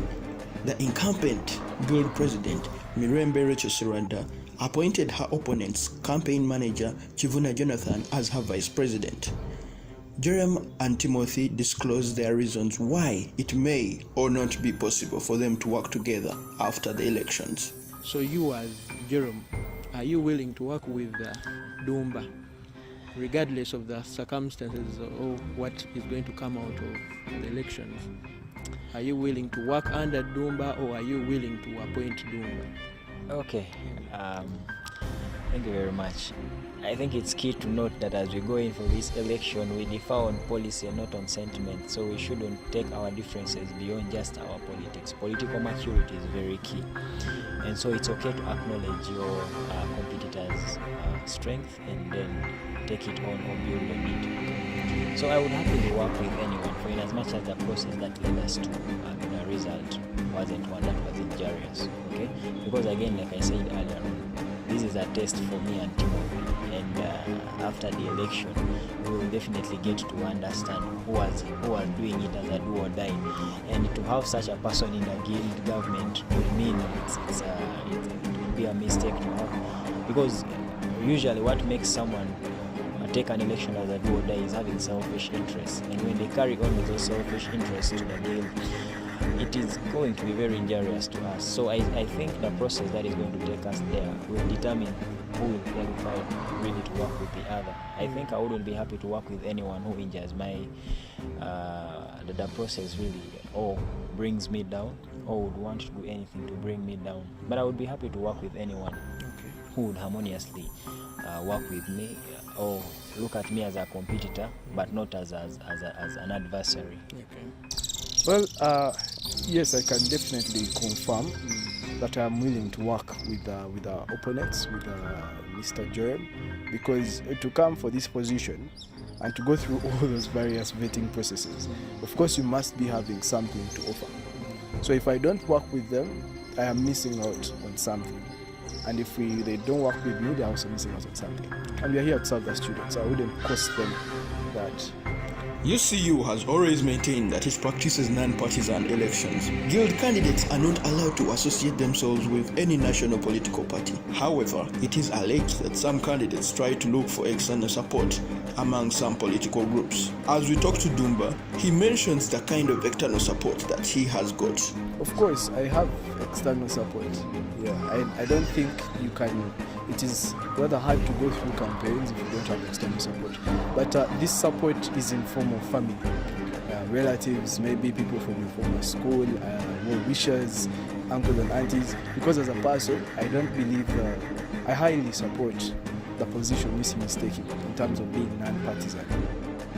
We asked Jerem, as a candidate who has gone through the vetting at faculty, whether he shares the same view with some of his colleagues from the School of Law who believe that if there was no vetting at faculty level, they will have a chance to bring more candidates in the guild race, which increases the chances of the School of Law producing a guild president. The Constitution trusts the faculty together with a few members of the Electoral Commission with the mandate to identify with the best leaders. And there is a whole discretion to them. And at the end of the day, it's not definite that it should be one person to come out.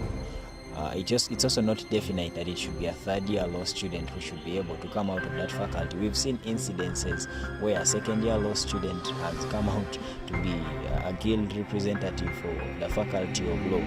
So I think it's how much we put in and how much we are ready to give, and thus the results will be seen by the readiness of the candidates, and of course this leaves the faculty with the discretion either to decide whether to take two, if at all, if it's convinced it should take two, or it should take a single person. Again, like I said, these are not rules written on stone that a second year or third year should be the guild president representative, or it should be one person. It's basically a discretion limited to the faculty. So yeah, I wouldn't say I wouldn't say that I wouldn't comment so much and say the decision of the faculty had anything to do with either being rigid or something like that. I think it gets back to us as candidates, but also it leaves them with to do the basics and leave them with that overwhelming choice. If they feel like we are all fit to go, that's how much we've convinced them. If they do not feel like we are all fit to go, that's how much we've convinced them. Again, like I said, and I've seen this happen before, if they feel like a second year can represent them, that's how much they're convinced. If they feel like a third year can represent them, that's how much they're convinced. It's just us playing with boardroom politics really and doing the basics. Students dividing themselves in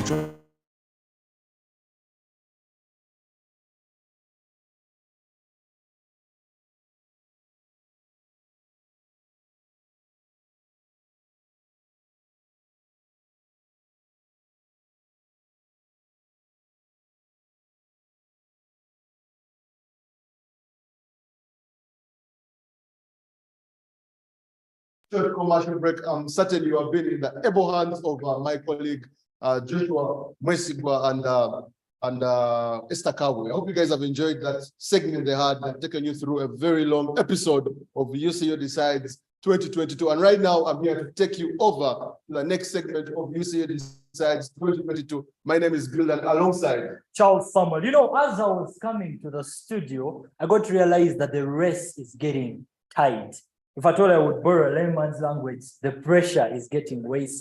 As we're coming, I got to realize the camps, especially from the guild president, the guild president containers, you realize Honorable Dumba's camp and Honorable Jerem's camp, they are really on pressure to see to it that either of them takes up the presidential. Actually, if you look at the elections, they are having 1 hour to the end of polling according to the electoral commission roadmap. Yeah. Because the election is supposed to end at 5 sharp. p.m. But before that, have you voted already? Well, I've voted, and the fact that they say our voting is personal, I won't disclose it on media, but I've voted. Just take it in mind that I have voted. I've voted my aspirant, and Actually, I know who I want to be, you know. Yeah, actually, I don't know if I should say this on air, but you talked about the period being very tight for both camps. Actually, you know, as a tradition in Uganda Christian University, for the last 4 years, it has been for 3 years, it has been culture that Law Society takes the mantle of a guild presidency. But today I met a highly placed person in the Law Society who told me, you know what, Bill, elections are not easy. Don't be shocked if the mantle gets out of the election. You know, the pressure with election knows no respect. It's no respect of anyone. Be it your culture, be it, so long as you're able, you can convince the public, you have a good manifesto, you have a good reputation. I mean, why won't the seat belong to you? The seat will always come to you. Okay, now earlier on, UCU Focus TV, I think a few prominent media houses did a poll on the ongoing polls UCU Decides 2022, and UCU Focus TV was among the media houses, the most credible media houses that of course went on and did the poll. That's of course, we also saw the official Uganda Christian University page on Twitter also having a poll. So I think those are the two most credible polls. But for now, I think let us have a look at the UCU Twitter polls, because you know, much as the polls may not be very authentic, much as the polls may not be the actual results, they are very representative of what is going to happen. And I believe we should not ignore the polls. That's right. That's right. So let us look at this. We put up a post with the manifesto unveiling of different candidates and the ongoing presidential debate. A lot is going to change in the race, and it's true. A lot changed in the race. A very pivotal moment for the candidates. Who is it for you after listening to the two? UCU Focus TV asks. And this, I think this was posted after the presidential aspirants already laid their manifesto. I mean, after all the students have known what the president to be from both camps, the Dumba and the Jerome camp, had already laid. And it is from these results that we are seeing people have their own views about these things. But for the meantime, we can look at the person who is leading in terms of percentage. First of all, before we get the percentage, it's important to look at the number of people that the number of people that are voting. There are 446 people that have voted. 446 votes. 446 votes, which is a bit low, because if you look at the total voter apathy of UCU, there are, I think, over 5,000 voters. That's right. Legitimate to vote in this election. And right now I'm told that over 2,000 something have voted. So we're almost half. The voter turnout expected. Expected. That's right. So this number, we are seeing Dumba Timothy taking the lead with 48%. And we are seeing Dono Jero taking the following Dumba Timothy very closely with 46%. A difference of 2%. 2%. And we had a 5.6% abstaining. I will not saying I'm not going to vote. Did you vote for this position? Are you part of this? The fact that I love a leader, I can't remain on the position of I will abstain. I had to choose either of those. So when you see the 48.4% or the 46% is where my vote is. But then when we run away from this. Before we go down, I want to just let our viewers know that, these polls are going to be very representative of what is going to happen. That's right. When the EC finally unveils the official results at 5 p.m. The difference at percentages here, we should not take it for granted, because I expect the results. It's already a very tight race, the two-horse race, two-man race. Sure. These are very diplomatic people. These are very witty people. And, they have got, the audience they have got, the support they have got is almost equal. So and the fact that also the election process, the voting and campaign process, everything was said to be online. It has been a very tight race. That's right. So I expect that the person winning will be having 52%, and the next person will be 51%, and the next person will be having probably 49% and 47% at least. I don't expect the voter percentage to be beyond this. I expect it to be very closely trailing each other. What do you think about that? Well, of course, with the fact that we are seeing the voter turnout still low, we think that we have a presumption that people are still voting. The fact that there are some classes running, and always most times they don't want to be distorted with the online class, with the online stuff as they're in class. Maybe people are going to turn up, and we don't know what the second session of the live broadcast of Focus TV has for us, especially with the voter turnout. I think let's move to the result. Let's move to the comments, people's comments about the voting. This race is tight. The race is very tight. It is very tight. Then we're having Nelly saying Dumba for Guild. Dumba, I think she's a Dumba diehard. She wants to go forward. Sure. Then we're having Elna here saying also, Elna. let's go forward. I think this is a second-year student doing journalism. Let's also assess the people that are, That's commenting right. and see where they're coming from. That's So right. we can have a broader view of where these people are getting their votes from. This is Griffin United. is a very He's a former guild official. Former guild official. Yes. And he's a very vivid person on Twitter, and he's saying Jerome for guild. I think he's a. Griffin looks to be from, I'm not so certain, but maybe business, but I'm not so sure of his faculty. Yeah, Griffin is from business school, actually. Yes. He stood for business vice president. He stood for business vice president for the business society. And he happened to lose that election. I don't know what next is there for Griffin, but thank you so much for your opinion, Griffin. Yeah, that's right. And then we're having Katumba Christopher. Christopher is. Let's go forward. Let's go forward. Then we're having Genevieve. A court. Jerome all the way. Yeah, very interesting. Stronger together. Firstborn says, let's go further with Dumba for Guild. We are strong already. Okay.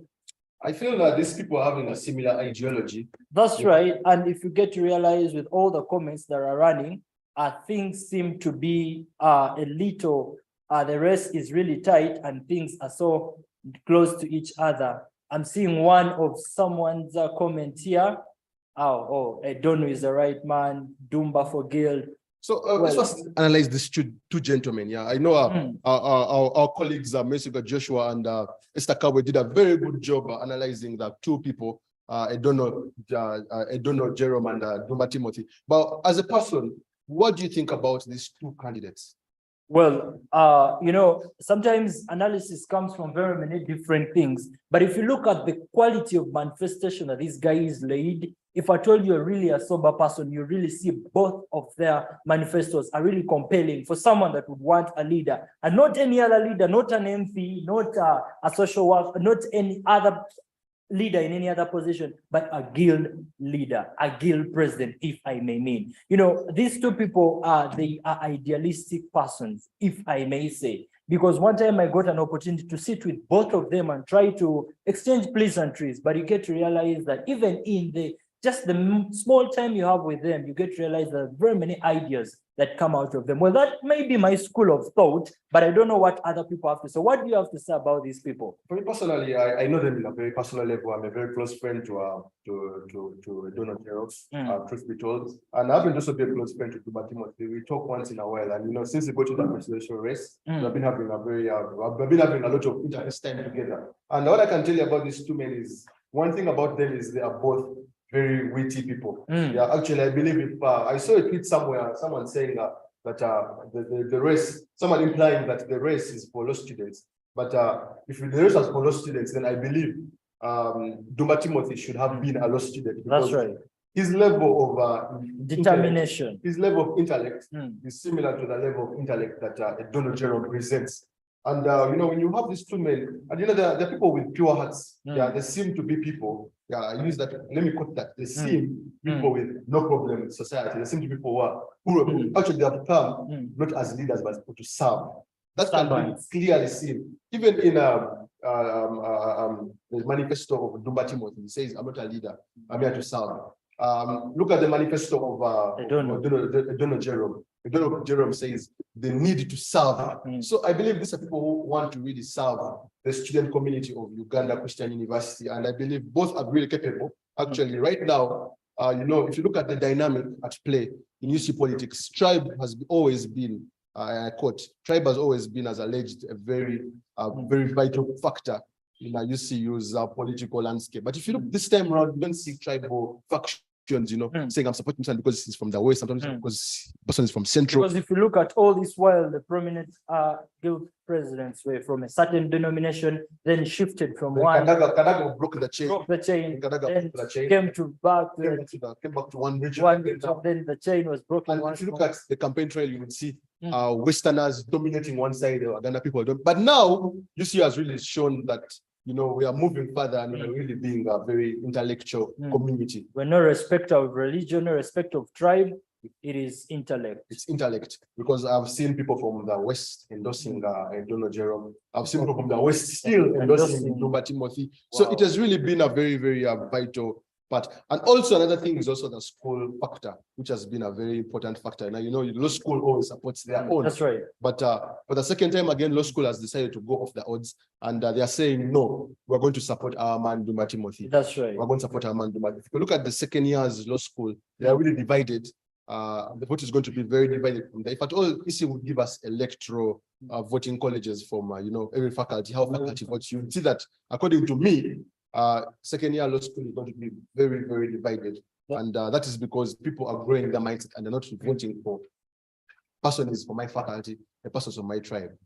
Yeah, that's true. By the way, if we talk about that, because we look at very many voters are voting depending on faculty. One person even pulled up a tweet, I think 2 days back, and was saying, we can't allow someone that is good in computer knowledge to come and be leaders. So that means that there are some people that still carry the notion of, for you to be a leader, you have to be from my faculty. But I think that chain has been broken. Yeah, it's really, I think it's a very chaotic part for UC politics right now. So ladies and gentlemen, right now we have been joined by one of our foot soldiers, one of our able-bodied reporters in the ground. We're having Kabogo Zabran in the field, coming to us live. UC Decides 2022, telling us what is happening in the field. Kabogo Zabran, I see you being very humble and very smart, as if you are one. How are you doing?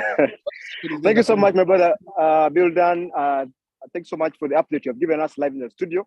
Right now we are at Duma Timothy's camp, right here at canteen. I'm forgetting the name of this canteen. Kabogo Zabran, a minute here. You really interested me. You're telling me how you are in the Duma Timothy camp. Now, first give us a feel of the environment here. How is the ambience? How is the ambience there? Well, let me take you through, Bill Dan. The ambience here is actually very, very well. This is where the voters and they have camped to have, they had, I think, lunch before, and then they have been coordinating all their voting right here, talking to all their electorates. They have been asking their friends to vote. And as you can see, most of them are still busy trying to contact colleagues, trying to contact friends, and to try to make sure that they get this election to themselves. Yes, right about now, I have someone very special for you. And I think they will tell us more about how they have prepared themselves, how they have engaged themselves, and how ready they are for this for the results that will be yet to be announced in a few hours to come. Yes, Yeah. I think I've got him. Gentlemen, you're most welcome to UC Focus TV. The viewers there want to know, first of all, what is your name? Mr. Atwine Thomas, aka Tomili. Mr. Tomili, what is your role in this election? I'm an agent for Mr. Kim Dumba, and we are opposing that the man gets into power. Okay, I want to know how has been the process before. The process has been very okay, but at a given point, the data, how can I say, it was lagging. The system was lagging, but with time, we had to comply, and everyone is happy with the electoral commission as well as the UC Focus team. We're hoping us enable us elections be colorful and excellent, and we're really grateful. How long did it delay you? Did it take you so much time, or it took a few minutes to get onto board? The system was taking approximately 3 hours off and on. Then the verification code, guys don't know how to verify their accounts, so it was a problem. But with knowledge, you keep advocating and letting everyone know. And we have a very good team helping us work on that, and we have achieved it. Thank you so much, Mr. Tomili. Mr. Tomili has been. Yes, Brian, before you release Tomili, I want you to gauge from Tomili's facial impression. You should get him back and look at his facial impression. Is there a sign of hope and joy in his face? Or a sign of distress? Well, from Tomili, you can see I think he's someone who's ready for the results, and I think he's capable and assured of what will come out of the results. And I don't think he's violent. Just the way you see him, you will accept whatever will come out of the elections. Yes. Kawagoza, one more question. Kawagoza, one more question before you sign out. Yeah. As you're signing out, you said that the team of Dumba Timothy is having lunch. Have you had lunch yourself? No. I've not had lunch, but I have a lady here who's going to talk about how. Thank you so much. You are most welcome to UC Focus TV. The audience would want to know, how ready have you prepared? We are ready because we really worked hard for this day to come, and we really trust God, because we always say in our camp team that God is the first. So in each and everything we do, we've been always calling upon God, and we trust because God has been there for his people. So today is our day. That's what I know. My colleagues asked whether I had lunch. I want you to be honest and tell them whether did I ever lunch with you? No, he didn't. He really didn't. I can't. Mr. Brian Kabogoza. Brian Kabogoza. Yes, please. First, yes, I look at yes, the camp of, and you say you're the camp of Dumba Timothy. So if you look at the environment and everything, because I'm seeing very many people are surrounding you, they want to get live on Focus TV. Get a sample of someone else and try to tell us how they feel. Dumba Timothy, how we would, as he aspires to be a president. Okay, Mr. Gentleman, how you're live on UC Focus TV. First of all, introduce yourself to the people watching, and then tell them, how do you feel? First of all, I would like to greet you in the name of our Lord Jesus. Good afternoon to all of you. My name is Jim James from the Dumba team. And how do I feel? Well, that's a nice question. I feel overwhelmed. I feel blessed. I feel pressured at some point. But then I feel we have victory at the same time. Yeah. And I'm hoping for the best out of all this, because we have put God first, as Joan said, and we believe God is going to grant us our wishes. Yes. Well, this has been from Timothy Dumba camp, and I can tell you the excitement, as you've seen, people are really putting in their best. People are really encouraging their friends to vote, and want to encourage you to keep tuned to UC Focus TV. We shall bring you the live updates right there in the Nkoyoyo Hall as we give you the results that will come out exactly at 5 p.m.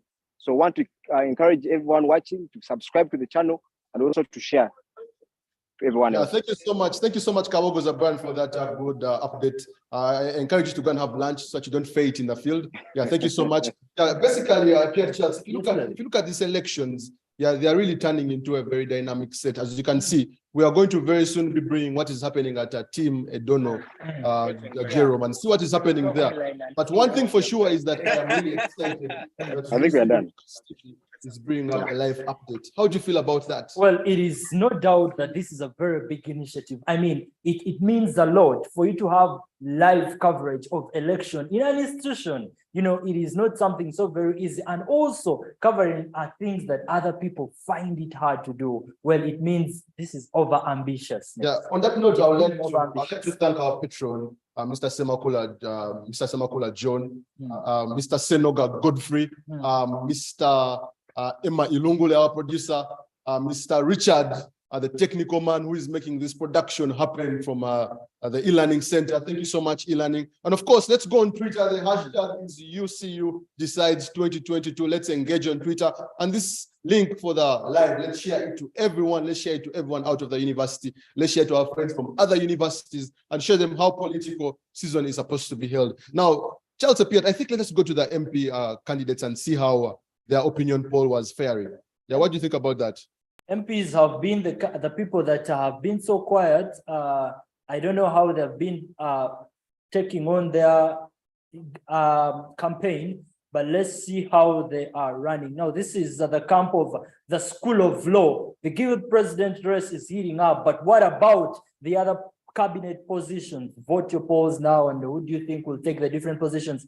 And in the MP School of Law, we have 3 contendants. That is Josephine Anyu, we have Nasa Lubanga, and Idris Kawoya. Now, when you look at this tweet, we have 321 votes. Now, when you look at the 321 votes and the number of students that UCU has, do you think that this has done justice? And also irrespective to the faculty of law, the School of Law? Because when you look at statistics very well, School of Law has one of the biggest numbers. When you look at the number of voter turnout, 321, Bill, do you think this is being realistic to the voting? I believe it's being realistic because this is an opinion poll. It's supposed to be a representative. It's supposed to be a sample space. And now we're using a sample space to gauge what is expected in the election. Not expect all the people from the electorate to be voting because some people are not even on Twitter as I speak. That's so right. A lot of people have been left out. But I feel this is a very very tight race as well. On the samples poll, we have 39%. That is Idris Kawoya, who is leading in the School of Law. We have Nasa Lubanga with 34.3, and then Josephine Anyu. Now we look at this is the only girl in the School of Law. Well, she really put her heads up for this position. You know, with the way I know law school, with the number with the feminists, I know that I know law school.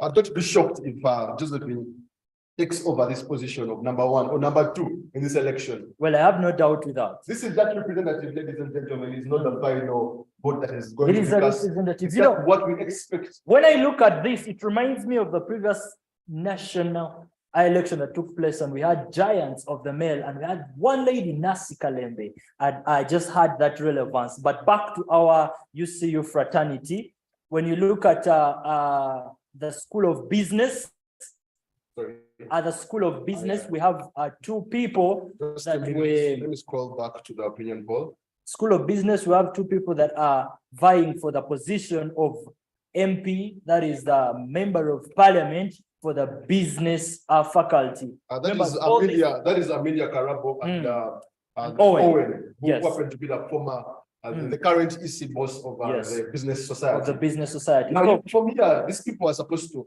each get 50% of people that have cast votes. If they don't get 51%, is it 51% according to the Constitution? 51%, yes. They are going to be scrapped off. Yeah, what do you think about such a policy? Well, the fact that I'm not among the policy makers, I mean, the policy seems to be so tight because when you look at this thing, once I've not made it to this number, what if my opponent has also not made it to the number? What happens? Is there a provision for that, for such an occasion? Of course, everyone will know that it's a re-election. But you know, I was having an interview earlier on the hot topic with the EC Finance Secretary, that is Sechizivu Joseph. And Sechizivu Joseph clearly stated that the EC is not ready to organize any by-elections. It wants to have election all in one package. So I'm wondering if petitions come up, because even this current people from having petitions is scared, threaten our people from petitioning the election. I think that comment is controversial to the law of nature. I mean, you may say they're not ready to have a re-election, but what if such a thing happens?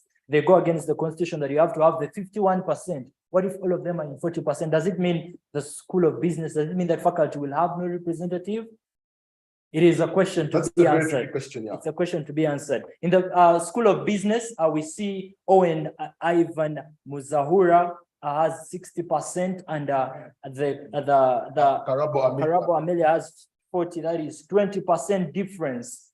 This is also going to be a very interesting, race. That's right. I want to see how many the percentage that our man Owen is going to have at the end of the day, because Owen has been a very influential man in school. Actually, Owen knows everyone in the university by name and by hostel. I'm sure about that.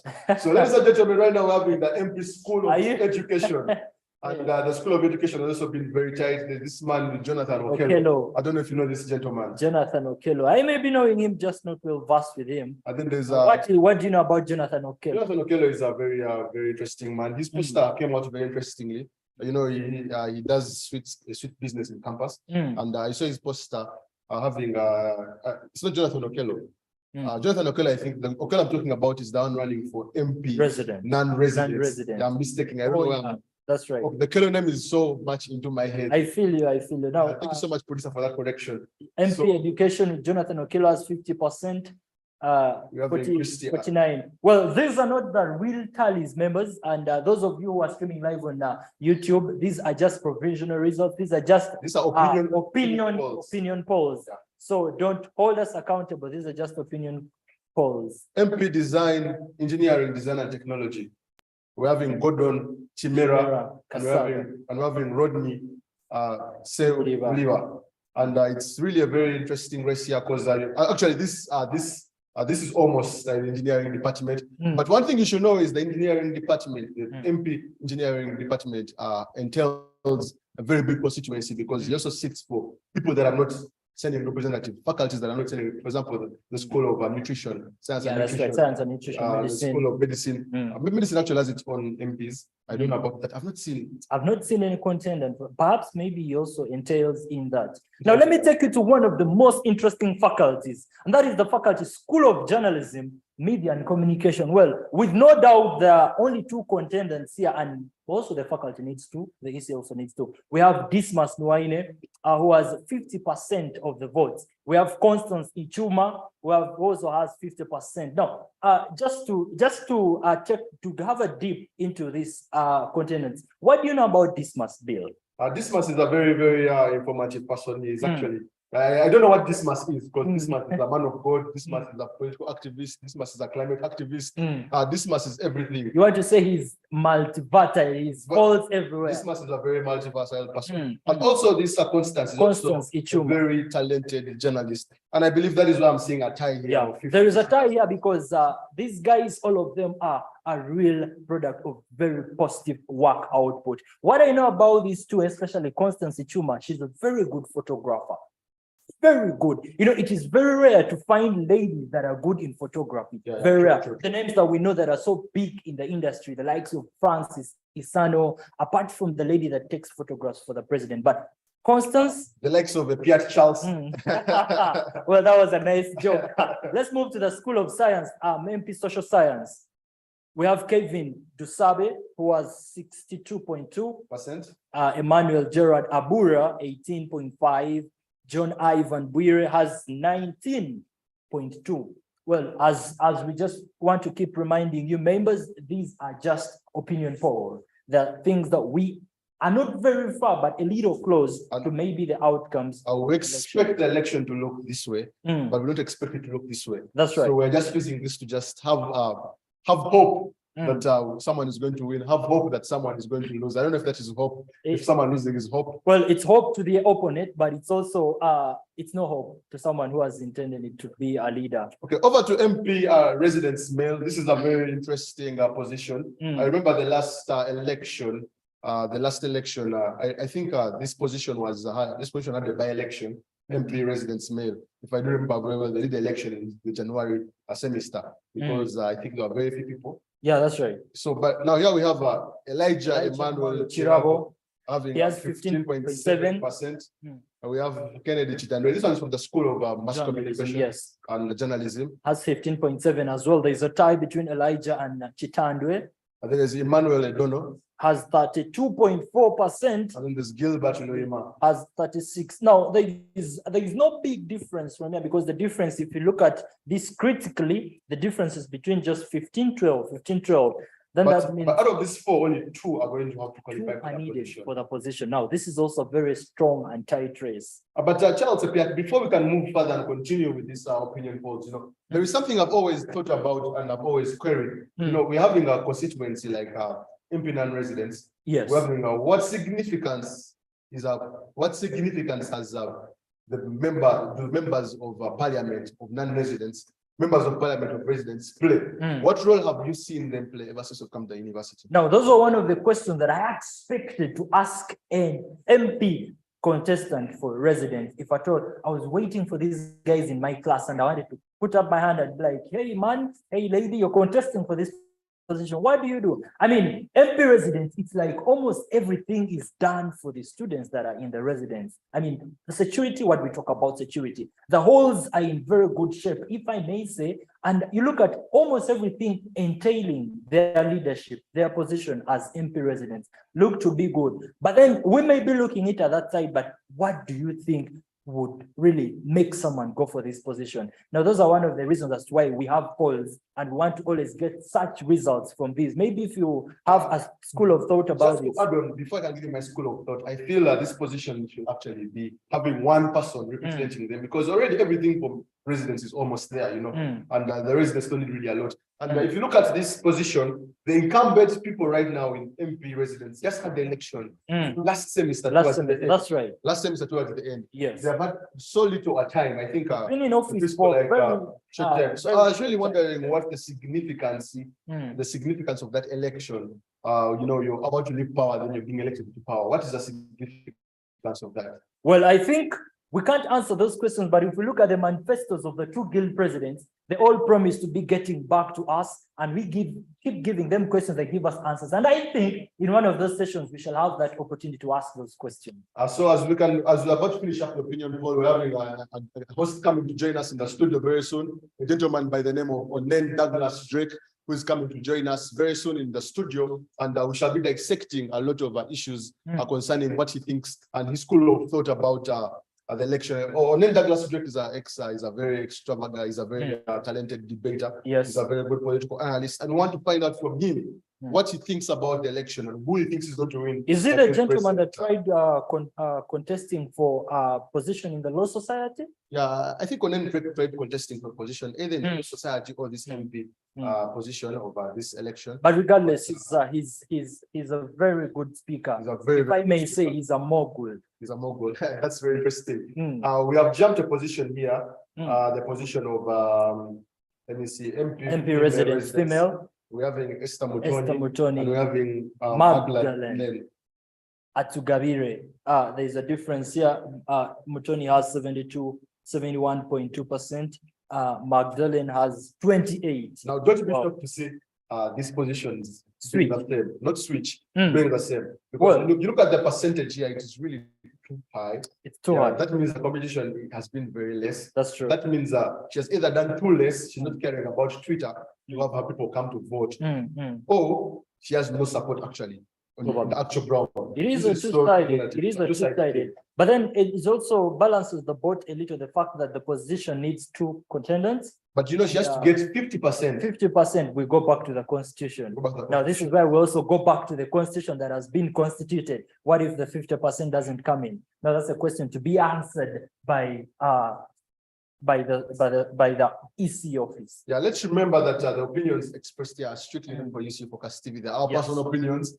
So yeah, as we continue further, we're having an MP non-residents female, we're having Joan Itungo, we're having Angela Tubume, and we're having Cynthia Turinda. Now, this is the position I wanted us to also critically analyze. These are all ladies that have been readily working so hard to see to it that they really take up these positions. If you look at Itungo has 46.5%, Angela has 25.2%, and Cynthia has 28.3%. My God, this is a very, very tight race. This is going to be a very tight race, but you know the non-residents are the biggest populace of the university. That's right. Actually, if you look at the constituency of the non-residents, it's almost as if you're going for a guild president position. It is another race. I mean, another very tight race. looking for voter turnout, you have to move the sides of Buguju, you go past Chiroza, you go to Mukono, Kauga. I mean, you go to Seta. move to Seta. There are some hostels in Wantoni, man. Some hostels in Wantoni. I've seen some hostels in Kayunga Road. That is really a very big constituency. But now, you know, but this position is a very dynamic position. It is big work for them to do. It is a very big work for them to do. Okay, so over to MP non-residents male. This is a very important position as well. 5 contestants came out for this position. Actually, the poll could not accommodate 5 people, so they decided to put up another one for Adrian Sembatimba, an independent one, and Setimba. And Setimba actually has scooped a very big percentage, but of course, this is not representative at all because this man, Adrian Setimba, is a very different. He's having a very different poll for his own self. So I feel that. This has been it has been very unfair in this position, and UC Focus TV, whoever tweets for UC Focus TV has to really, you know, check this next time. And of course, Twitter should of course add the 5th position for such tweets. That's right. When you look at the contenders, we have Karima Evare with 23%, Adrian Setimba, who has 77. Well, it is. No, but I'm shocked. I'm seeing him here, and I'm seeing him here again. No. So this is a technical error. It's a technical error, I guess. Then we have Humphrey having 27. 27 and Sean Stephen Ariko having 26. If you look at these percentages, man, this is a very tight race. It is. It's a race you have to look out to. And it is just if you look at by the time it is just about 20 minutes to the end of polling. To the close of the voting process. And we shall be knowing that we'll of course, we have our foot soldiers already at the county centers waiting for the results to be unveiled. And we shall be bringing that live for you at UC Focus TV. Not forgetting, these are not UCU Focus opinions. They're personal opinions for the students who went and voted. And they're representative of what we expect at 5 p.m. today. That's right. Yeah. When you look at the comment section for the MP residents, MP non-residents, we have Kag Wise J says Angela, I think he or she is a supporter of Angela. We have Tommy Chaudhry, who says Akaturinda Cynthia.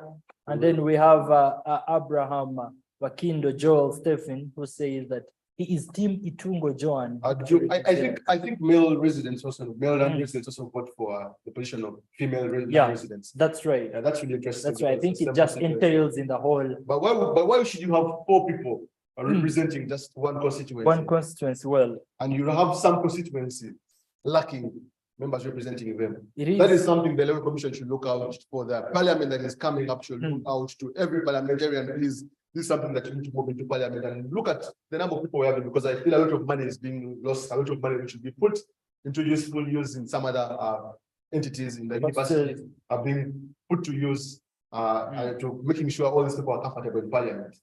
Well, that is the work of the EC. Our work is to bring you details and we make sure that you analyze together with us. Now, there is a last faculty that we didn't reach out to.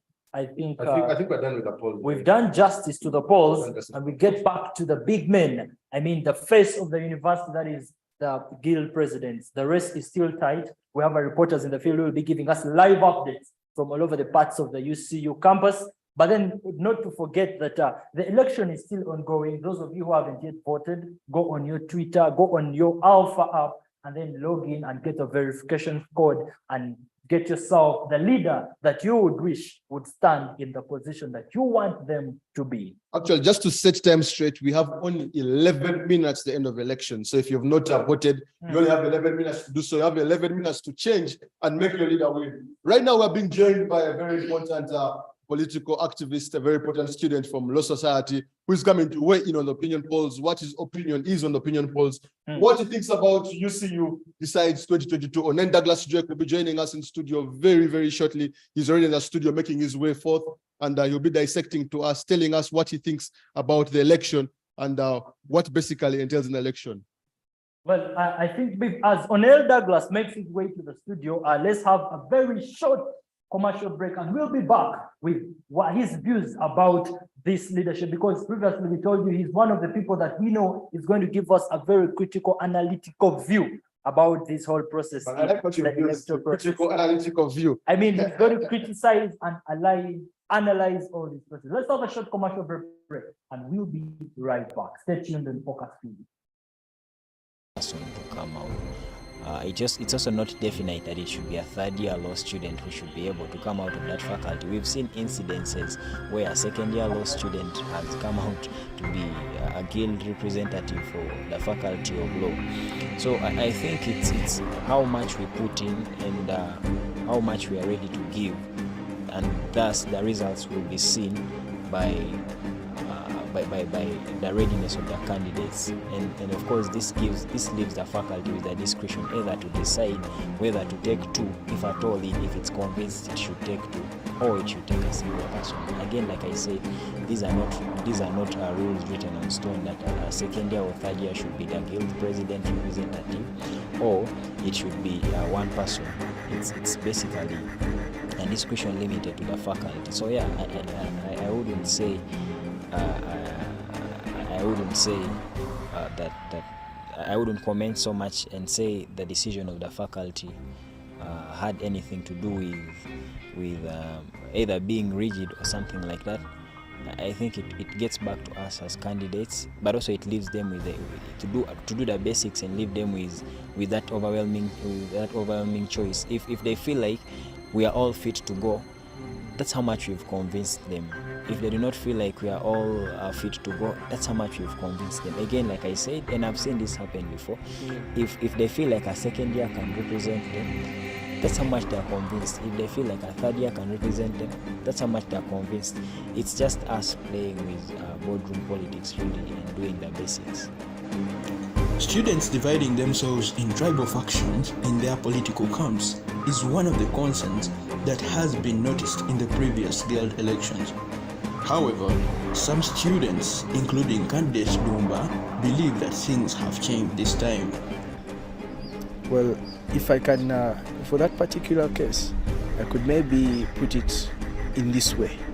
That one thing that defines us as UCU students is excellence. We want to set the standard for the way everything is done. Academics, welfare, even our campaigns.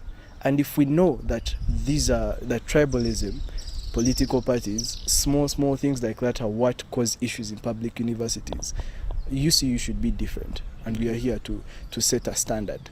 And luckily this time, these campaigns, the tribalistic accusations are not so out there. For the last 2 years, UCU has had virtual elections due to the fact that these were the times when the country was affected by COVID-19, which led to a lockdown. I think the best advantage about online campaigns is the financial bit of it.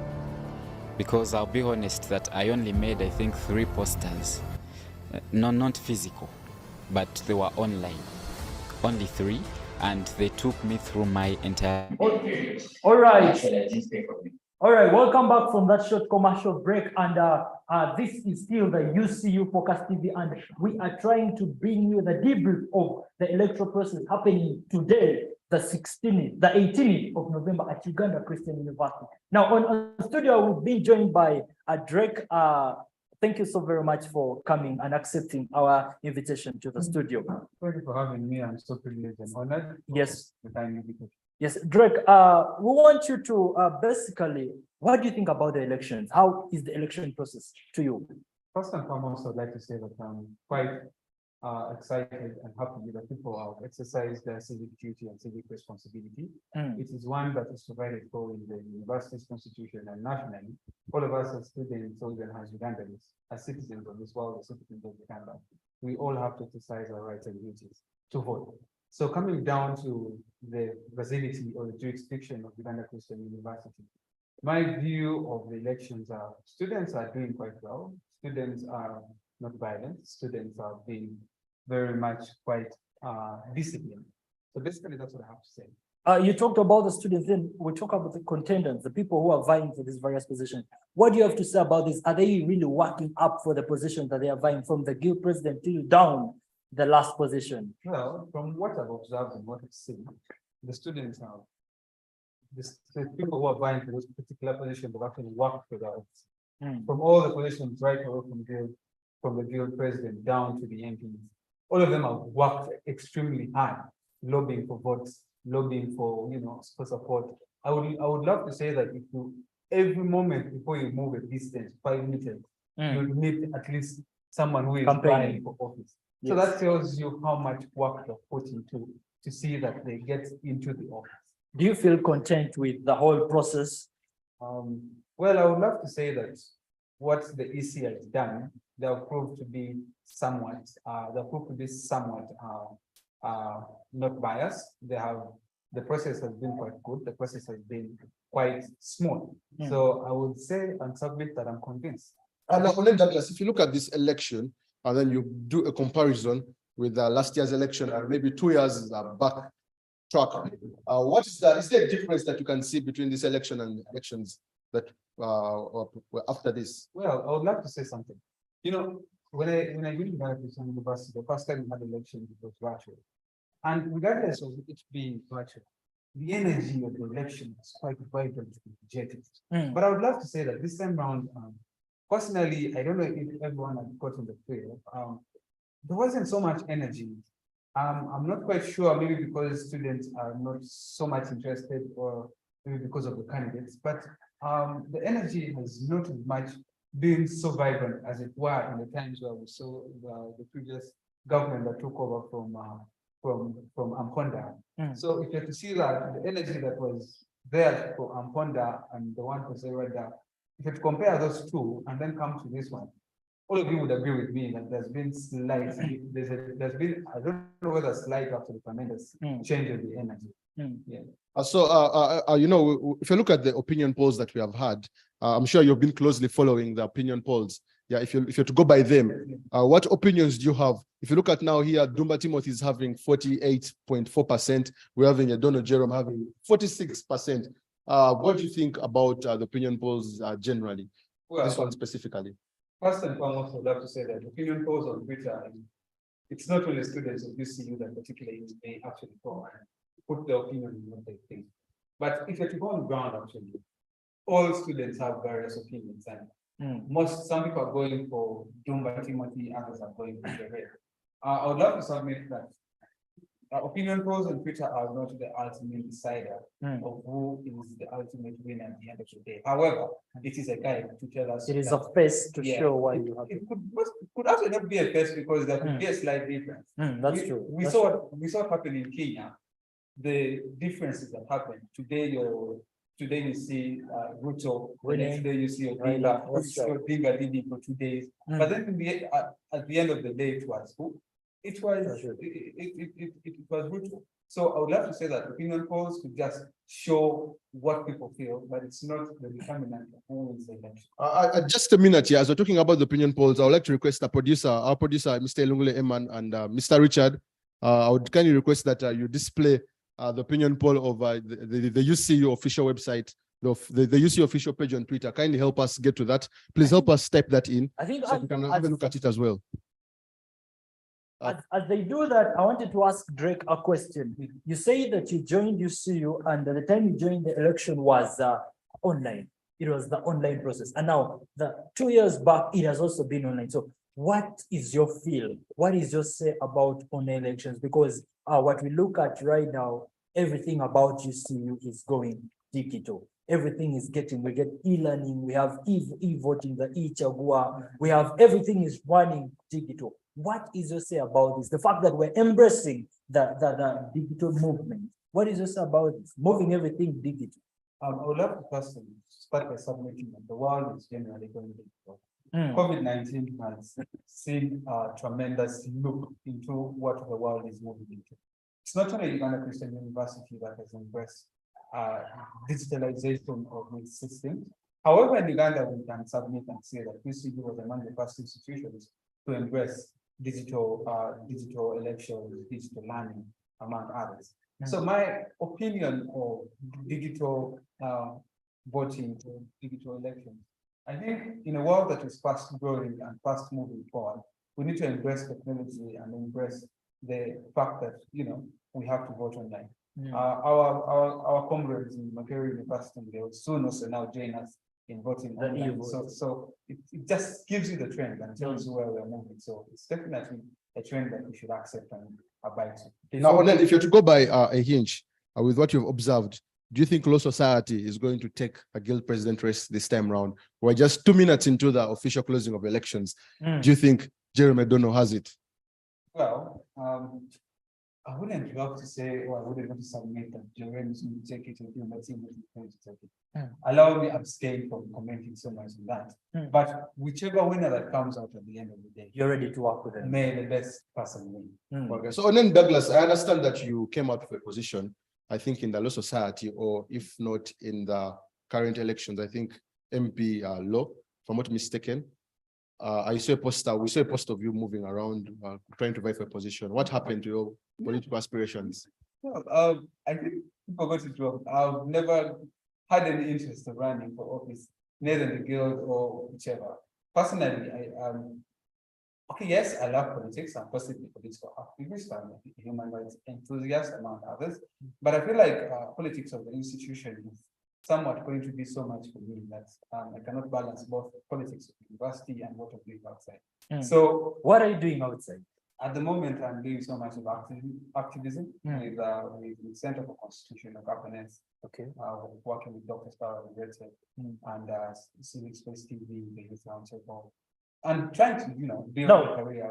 Just to interrupt you, Charles, you're talking of you're working outside and you wouldn't want to be interrupted with the politics of the university because you will have something to deliver in the university. Now, just to give an abstract question, don't you think even you being in a position in the university would be an upper hand of bringing more services closer to the university and also taking the university far into greater heights, the center of excellence? As a human rights enthusiast, I normally look at inclusion.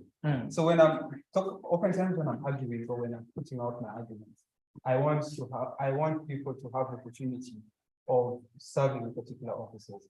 What will it benefit me to run for office here and I'm also building something outside?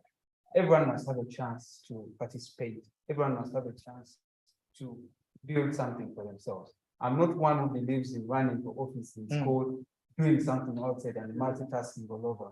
Everyone must have an opportunity to air out their views, to represent and do whatever they can to help the society or to help our institution. One of the sincere answers of I've listened to a very critical question. I think Ugandans need more of this. So if you go by the UCU official page Twitter handle, you see that Jerome Dono, that Dumba Timothy is still leading with 34% and following closely with the 31% is Jerome. And of course, some people say only God knows. And they're waiting to see right now. I think voting has been closed. But of course, since there was some technical glitch with the voting earlier on at 9, I believe there's going to be a small extension given to those ones that face the challenges. And we shall be confirming that very shortly from the producer. And we have people who say, I don't care who wins. I don't know these people. I don't know which kind of people are these ones. I don't care. I think these are the people that are ready to work with anyone. They don't want to know of either Dumba or Jerome. Yeah, these are the Onendreks. Onendrek, have you voted? Oh yes, I exercised my civic responsibility. You voted? Exactly 9-10. 9-10.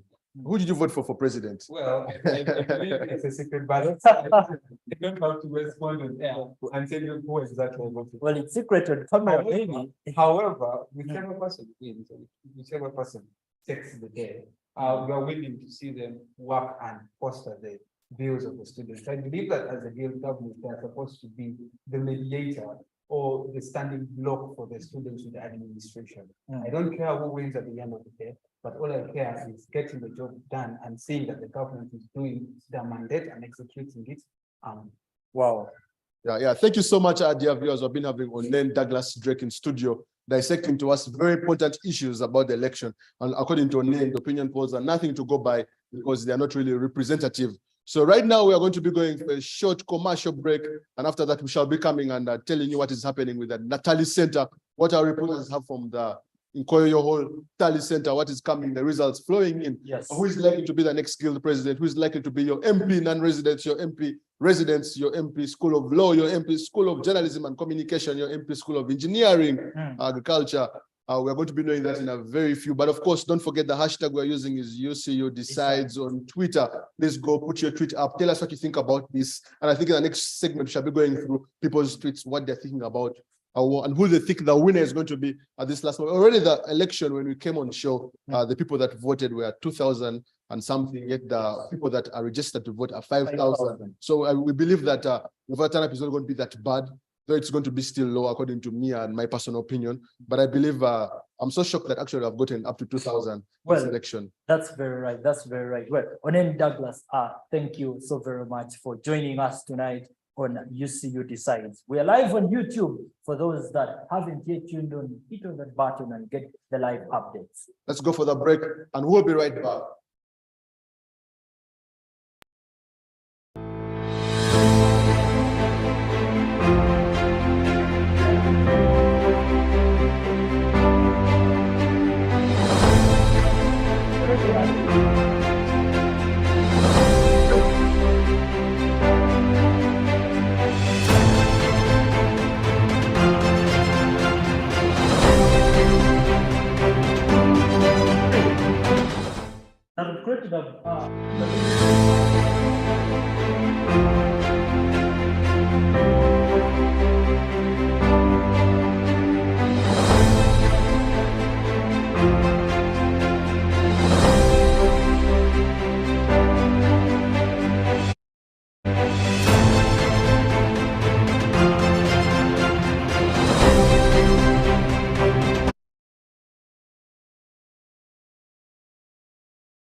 and a breather out there.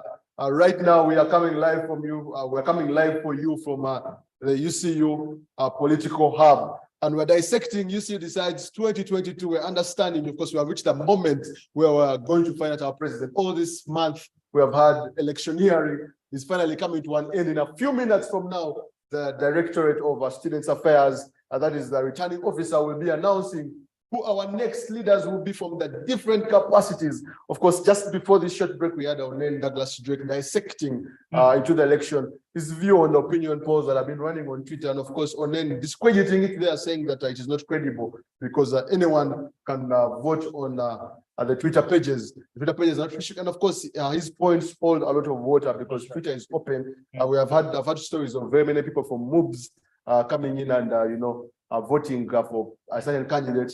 People from Makerere University voting for different Chambogo University. There's even someone from Mooney University in Arua. And also, I'm even sure somebody men also got into the Twitter page and voted for whoever they think, because actually the entire UC community, even the outside community, by the way, is very eager for these elections. Have you been on a Boda and the Boda man is telling you, Charles Appiah, who are you voting for? I'm advising you to vote for Dumba Timothy. This man knows, he's very smart. That is true. Well, when we're coming back from the commercial break, we got into the show when I was filled with smiles because I had a bottle of water. But then after realizing this is the moment we are getting to receive results from the office of the DOSA, I had to reduce on my smile because we don't know what will happen. This is a future for us for the next 1 year, and whoever is going to be whoever's going to be the next guild president, we're going to be imprisoned into that regime, and it's going to be very harsh. And I don't know if we're going to see a petition coming out from these elections. I don't know if there's any. I don't know if there's any person from the two that are willing to come out and petition. But according to me, the way I look at the candidates, I believe that none of them has that urge. None of them has that urge to keep fighting after the election to come for petition. I think that's just your personal view. What if it comes out? I mean, what if it comes out? What do you think? Do you think any of them can petition? I don't think any of them can petition with the fact that you see the Center of Excellence with one of its core principles, stewardship, those interesting principles that any vibrant leader would have. They would rather they would just be happy and go on with the leadership. You look at the previous government. Yes, I mean, when one of the aspirants went to that was Rachel Meronse, and then the other opponent was just willing and was like, "Come, my friend." I covered the story of the business society elections, and the business school dean was actually a very interesting person that I met. And I remember after the elections, Bravo had won Mujuzi Paul. The business dean called Mujuzi. Please, Mujuzi, come here. Hold Bravo's hands, shake hands. This election has been held. I don't know if such. Does it look like a PC will also call either of the person that is going to please shake hands? Well, that will remain to be seen with the results that the DOSA will have to tell us. But I'm sure the temperature in Nkoyoyo is really so high. Everyone is anticipating. These people work day and night. I mean, sometimes I could leave campus with a lot of assignments at 10 p.m. And as you're walking towards them, you find someone, hey, have you vote for so and so, vote for so and so. These people are putting a lot. Some are putting resources. They are putting a lot. I mean, you could see a campaign trail of a convoy of cars. Yeah. And you wonder, where do they get fuel for these cars in such an economy where our own parents are crying about fuel prices? They're crying about very many things. Posters, I mean, very big posters, very big flyers, very big plotters, just to carry on the campaign. According to Dumba Timothy, there's external support that comes to them through that, especially what we did. And according to him, family, friends, relatives come in and support. And I believe this is where they get the support from. But one thing for sure is that anytime from now, there's going to be one side which is very happy and celebrating. And there's going to be one side that must be very sad and they're crying. That is going to go to bed with a lot of regret. A lot of bed. Actually, they're going to go straight to sleep. I know. Right after this announcement. But one thing we should look at is that the previous guild president, if you look at the UCU Decides official pictorial. Yes. If you look here, this is John Bruce. Yes. He went for a very big position, and he came from the School of Engineering, Faculty of Engineering. And now, if this gentleman, Dumba Timothy, breaks the odds and of course defeats Law School. We'll have bring Then back eventually that you have back. brought back the back. And I'm told he had a very spirited fight Wow. during his time. I mean, you can tell from his company control. I'm seeing someone carry him and he's like, man, this is my man. I've And not he's seen happy to be there. such enthusiasm Okay. in selection. Hmm. I've not seen such enthusiasm. I actually said that this has been the most boring election. But before that, ladies and gentlemen, we're having Isaac Matt joining us to give us the feel of what is happening outside there. Isaac Matt, how are you doing? Yeah, I'm fine, Bill. How are you? I'm good. How is the environment you're in? How are you feeling? To be in a background like I'm feeling quite nice because the moods are high, you know? The moods are high, and yeah, and we are waiting for the results to be announced. So I'm feeling high and excited. Yeah, Isaac Matt, yeah, before I can go to the interview, I'm seeing you with a green jacket. Is that a reflector jacket that has been that you're wearing for the border? No, it's not a reflector jacket, but here I'm receiving some students' bill. If we can pause a bit, and I think they look like agents, and they are going to Nkoyoyo Hall, and they look like agents, candidates who have been aspiring. So I wish to give you some interview with them, and then they tell us in which moods are they and at what extent are they expecting the results coming out as the EC is going to announce. So, okay, Isaac, madam, how are you? Carry on. My name is Isaac. This is UC Focus TV. Thank you very much, Isaac. Yeah. I'm Lake Gloria Masi. Like a Gloria Masi. Wow, you a lawyer? Sure, in the making. Yeah, you've been slanting down. Where are you going? Oh, definitely headed for Nkoyoyo. Nkoyoyo Hall. I see the smile. But are you shaking? Are you shivering? No. Mm. Jerem team is the winning team. You want Jerem team? Wow, that's cool. What are you expecting? Victory. Victory. Yes. Really? Yes. Hello? Hello. How are you? Yeah, what's your name? Rodin? Oh, nice to meet you, Rodin. You are also heading to Nkoyoyo? Which team are you? Team Jerem. Loyal. Hey, even Lubanga Nasa. Which post? Non-residents? MP Law. Wow. What are you expecting? Is he going to win? Why is that post? Do you know that? Have you noticed that that post has two Muslim contestants? Idris and then Nasser. So we might have a Hajj in the parliament. That's nice. Good evening. How is life? Your name? Ivan Tamare. How is the mood? I see you are quite afraid. What are you afraid of? I can't be afraid because we're already winners Mm. and we are moving under. First, wait, which team is winning? That you are saying that we already winners. Which team are you? The Jerem team is actually Jesus. yes. Isaac Bill. Matt, Yes, Matt. sir. Isaac I'm Matt. hearing you, Bill. I would like to cut Yeah. you short from there. Now, Isaac Matt, I want to understand from one thing, yeah. You are dealing with different people, you're dealing with the agents of different candidates from the field. Yeah. But if Yeah. you've moved down the university, I'm sure. What feel do you have from the people? What you're seeing with your eyes? What atmosphere is being created? What mood are you getting? Yeah. What temperature environment are you getting? Yeah, Bill, I got a chance that in the morning I moved around different hostels and the students were voting from there, a big number of them. But even right now, I like at midday, I had to come to campus. The moods are very much cool. I'm telling you, this time round, I don't know whether we have Angel Gabriel in our campus, but the peace that is surrounding the campus right now, it's very cool. But currently now, numbers are approaching Nkoyoyo Hall. We've not managed to go to Nkoyoyo Hall because by the EC directives, the DOSA refused us to cover any story near Nkoyoyo Hall.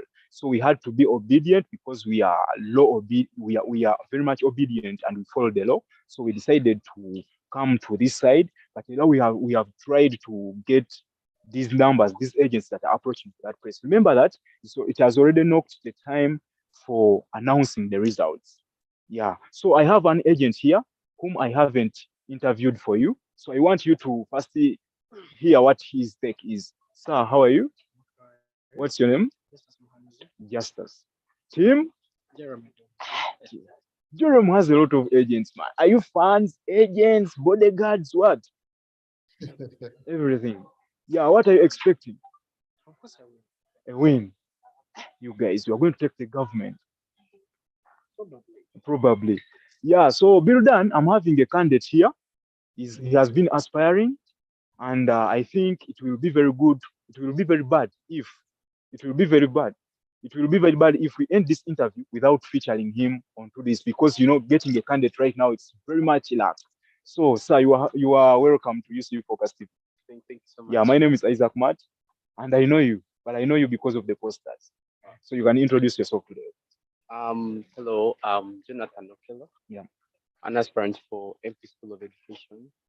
Yeah. Yeah. So how is the moods? How is the day? Everything is fine. Everything is good. You've gotten a chance that you have been part of these elections. How are they? First of all, the elections are so good. Like they're moving on well. Yeah. And everything is smart. Yeah. And I believe for the very best. Like things are good and everything is good to go. So were you around last year during the elections? Yeah, I was. What difference are you seeing from last year and today? First of all, for last year, I remember the network was disturbing, down.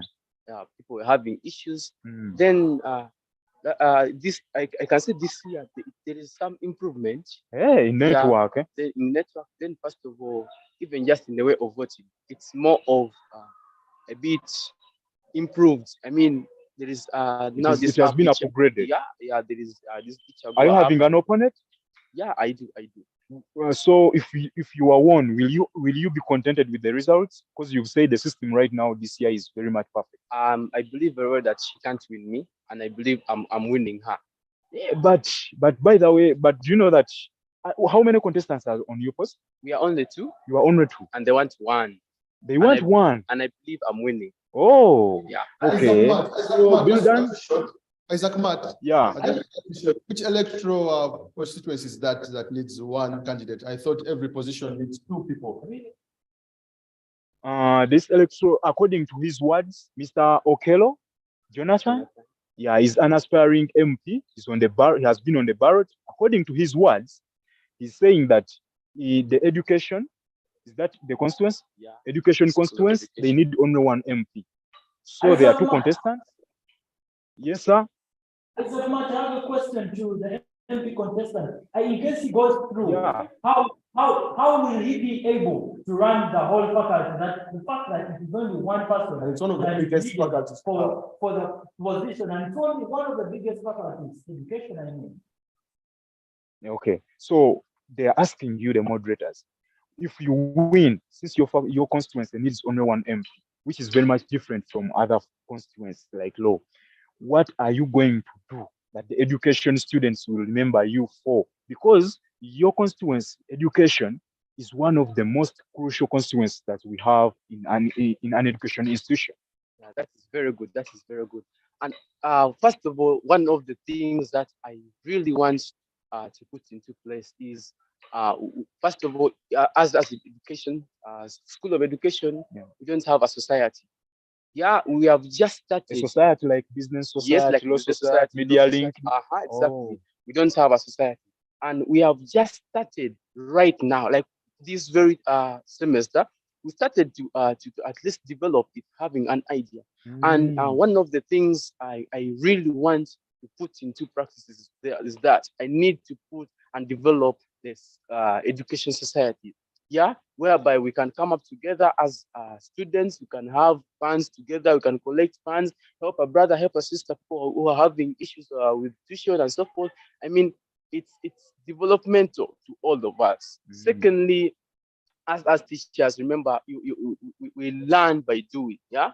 And we believe that when we teach students, at least we should have an idea of what we are going to teach. Yeah, so now, currently now you are contesting for education and you are a candidate and we've gotten you here. Are you going to Nkoyoyo? Are you candidates allowed to go to Nkoyoyo? Because we, the journalists, by the directive of the DOSA, we are not allowed and we have obeyed that. So for you as aspirants, only agents are allowed there or even you can't? Yeah, at first, only agents were allowed inside. But right now, as I talk, I'm just there. Even just the journalists have been allowed right now there, right? And everyone is free to go and watch.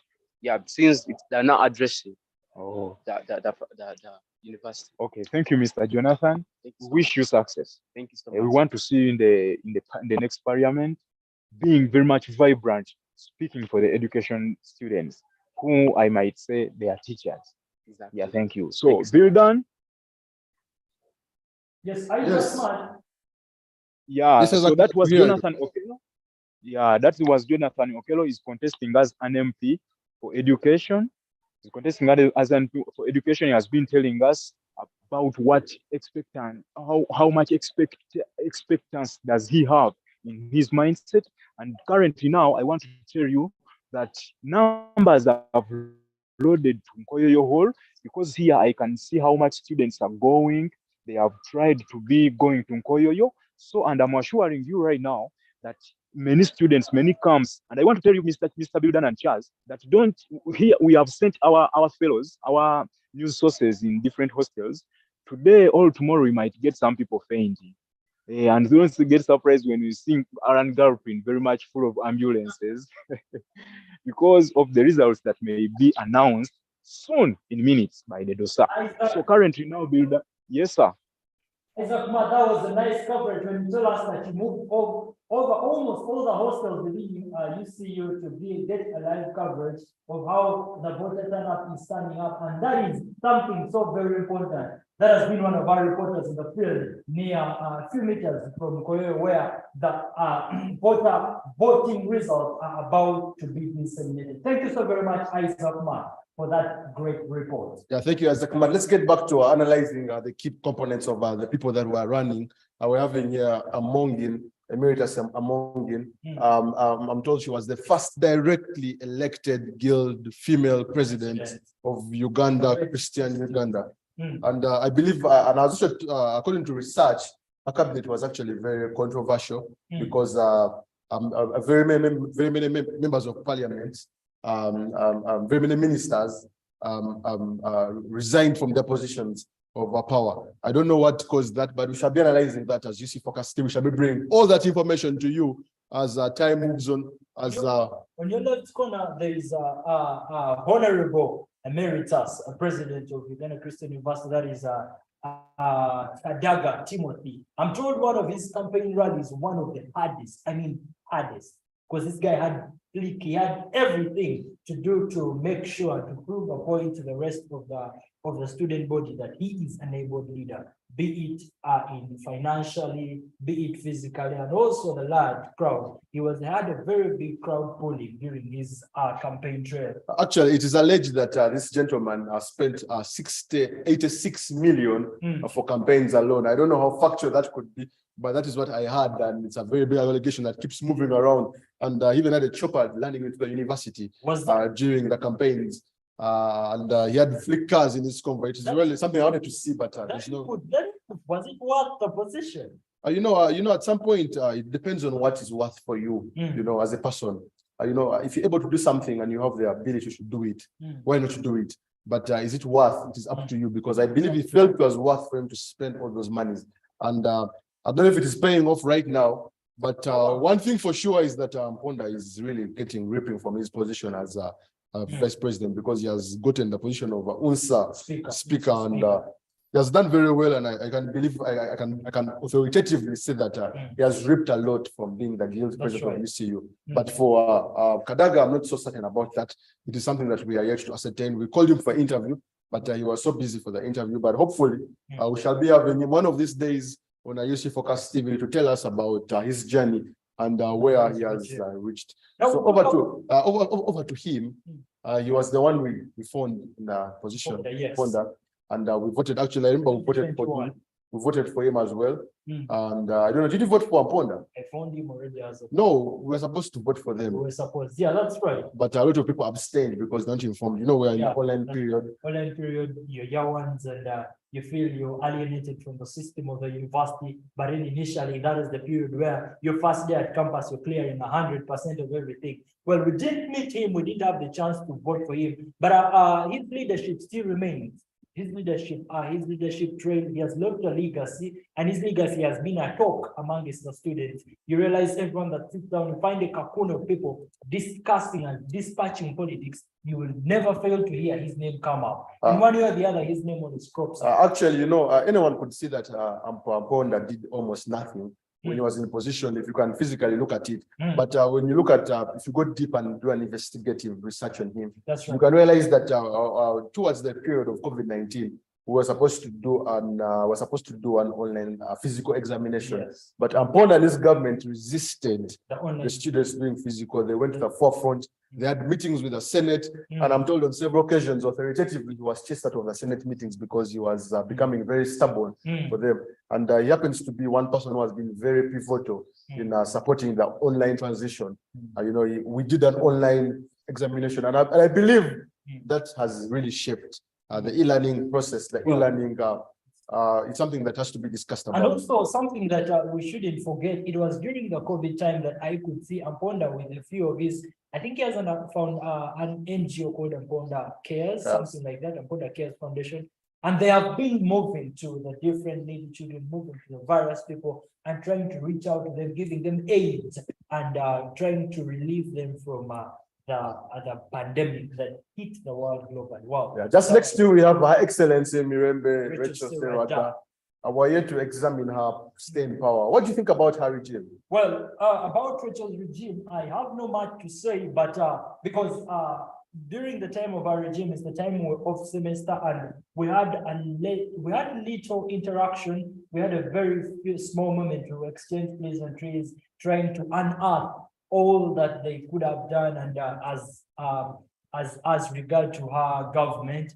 But what I may say for sure, her government, I haven't seen any tangible thing. It's my personal opinion, and I am not sorry about this. I haven't seen something work out. Maybe if there is something coming up before the night, but then our government has also tried to make sure that she stays in power for all this time. And though her leadership legacy has been over time there has been not so much 100% as expected, because her campaign trail was really up to thumbs. If you look at how she was campaigning, she was running with a man, Bravo, and this guy had a very big rally campaign. And when you look at how she managed to get into this leadership position, we expected a lot. And actually, right now she's going for UNSA president.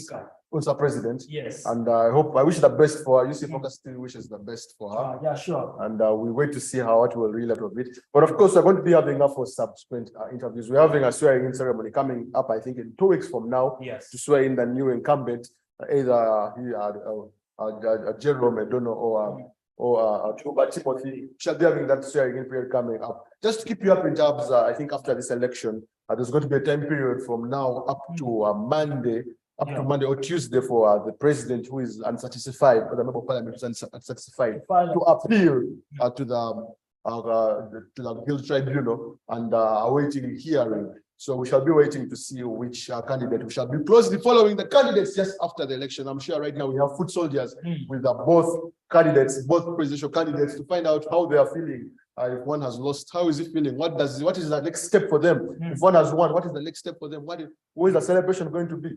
That is something our foot soldiers are ready on the field waiting. Anytime now, I'm sure the DOSA's office, the Directorate of State Affairs, will be announcing the results. And we shall be after that dissecting the results and, talking about people that have won, and of course, comparing them with our opinion polls that we put up, and trying to gauge and see what is the way forward. Whatever comes out of all this that we're waiting for the office of the DOSA as Focus TV, we are ready to bring you live updates, irrespective of anyone who has won, who has failed, and we want to have a feel from the audience, from the conspirants, from the people that aspire for these positions, and either they went through or they did go through. We would really look forward to having them. But for the meantime, we are really ready and we are anxious. In fact, if I may say, this is the point in time where your heart is beating as you're waiting on knowing who your next president is. The hashtag on Twitter is UCU this time 2022. You guys could get on Twitter. Tell us who you think is going to win the election. This last moment, of course, you've seen the entire environment of the election. You've seen the mood of the different candidates. By now, I'm sure candidates have their information coming, intelligence information coming, and of course, I'm certain they have already known if they have won or they are losing the election. I'm sure by now any serious candidate will be having such a authority over the results. It is important to have intelligence. It's important to have intelligence. It's a very important thing. Actually, I was talking to a gentleman, a very controversial gentleman. Let me put the word controversial gentleman by the name of Maseruka, a fourth-year student. And Maseruka told me that the first principle of getting into leadership in the world is one, rigging an election. What do you think about that very controversial statement?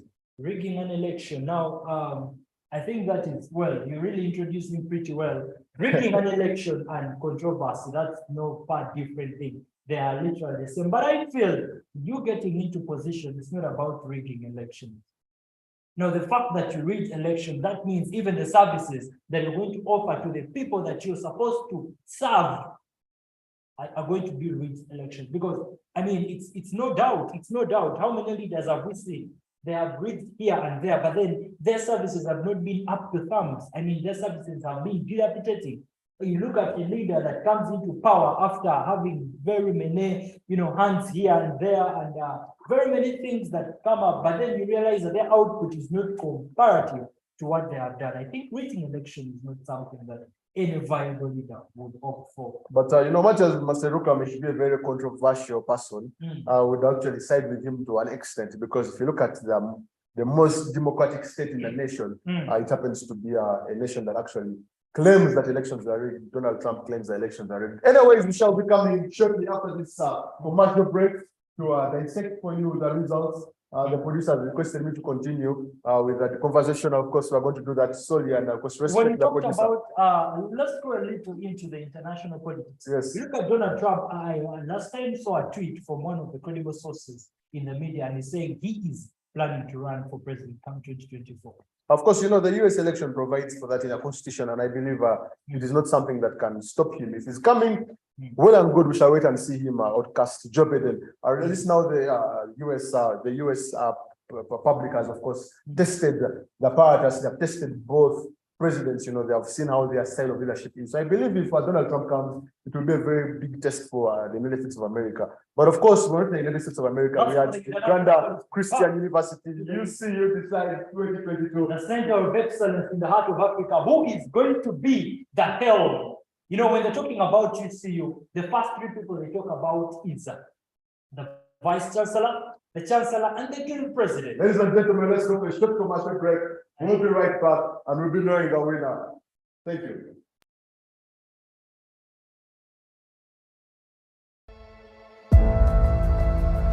The reason why I call this a unique campaign, I'm seeing that on certain posts, there are strong people who are contesting against each other. I'll attract your attention on the post of Guild President. We have Jerem Edon and Dumba Timothy.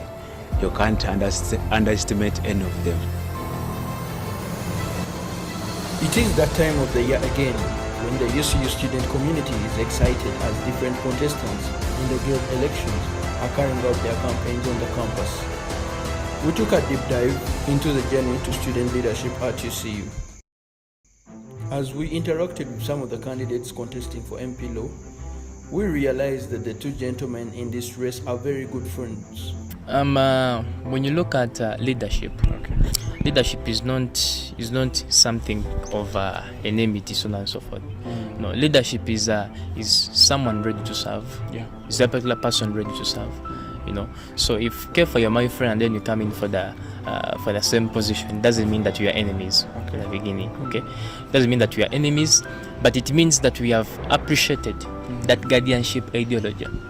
That I am my brother's keeper and I am my sister's keeper.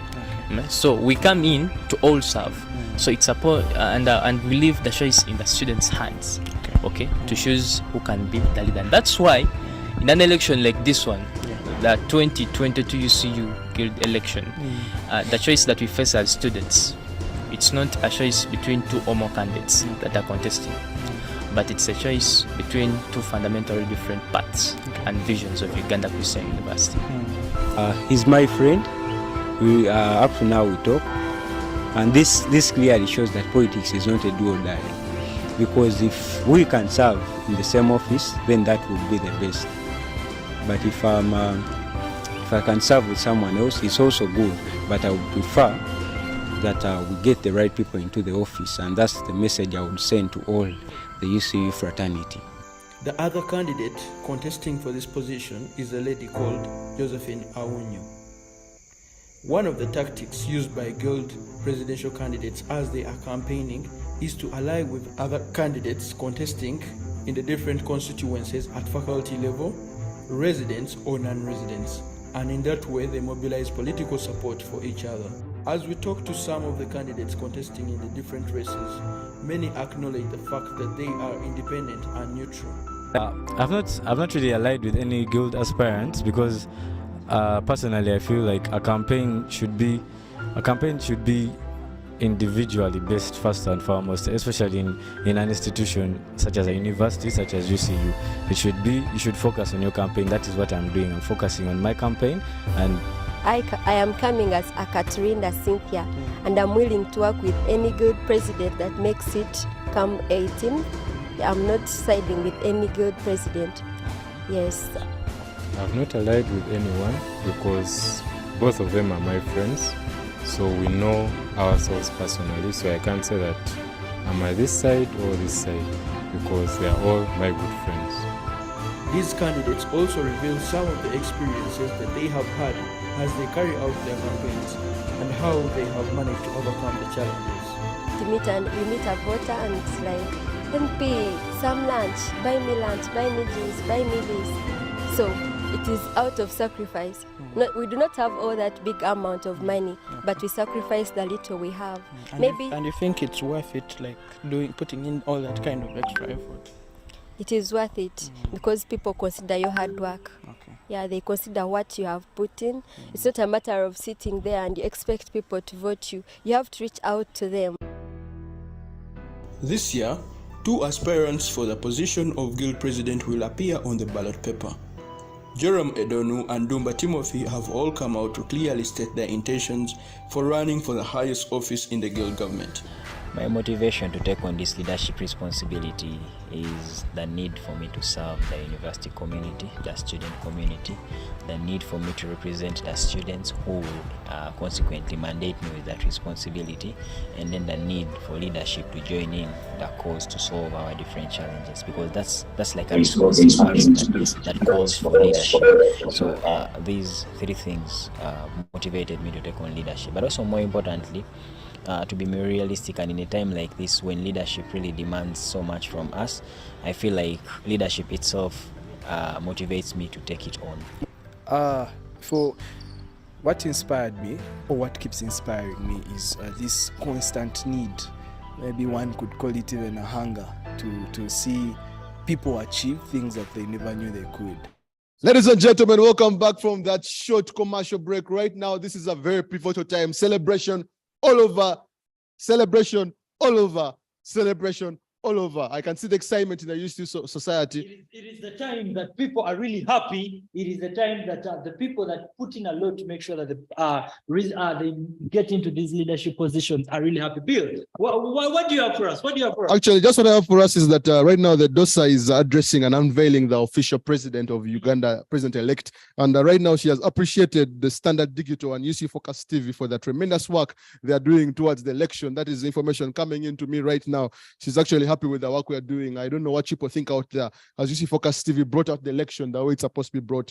Thank you so much, DOSA's office, for that support and endorsement you've given us, and the appreciation you've given UC Focus TV for this work they have done. So basically about the excitement, it's really too exciting. We're having results triggering in, and authoritatively right now I can tell you that the School of Education, let's first start with MP Business. We're having our man Owen gaining 60.6% of the vote, and we're having Amelia Karabo getting 39.34%. Yeah, where does this leave Amelia Karabo having that percentage? 39. Of course, as we discussed earlier, according to the Constitution, if we don't raise, I think they will need a re-election. I don't know what the office of the DOSA will have to tell us about that. But then otherwise, congratulations to Owen.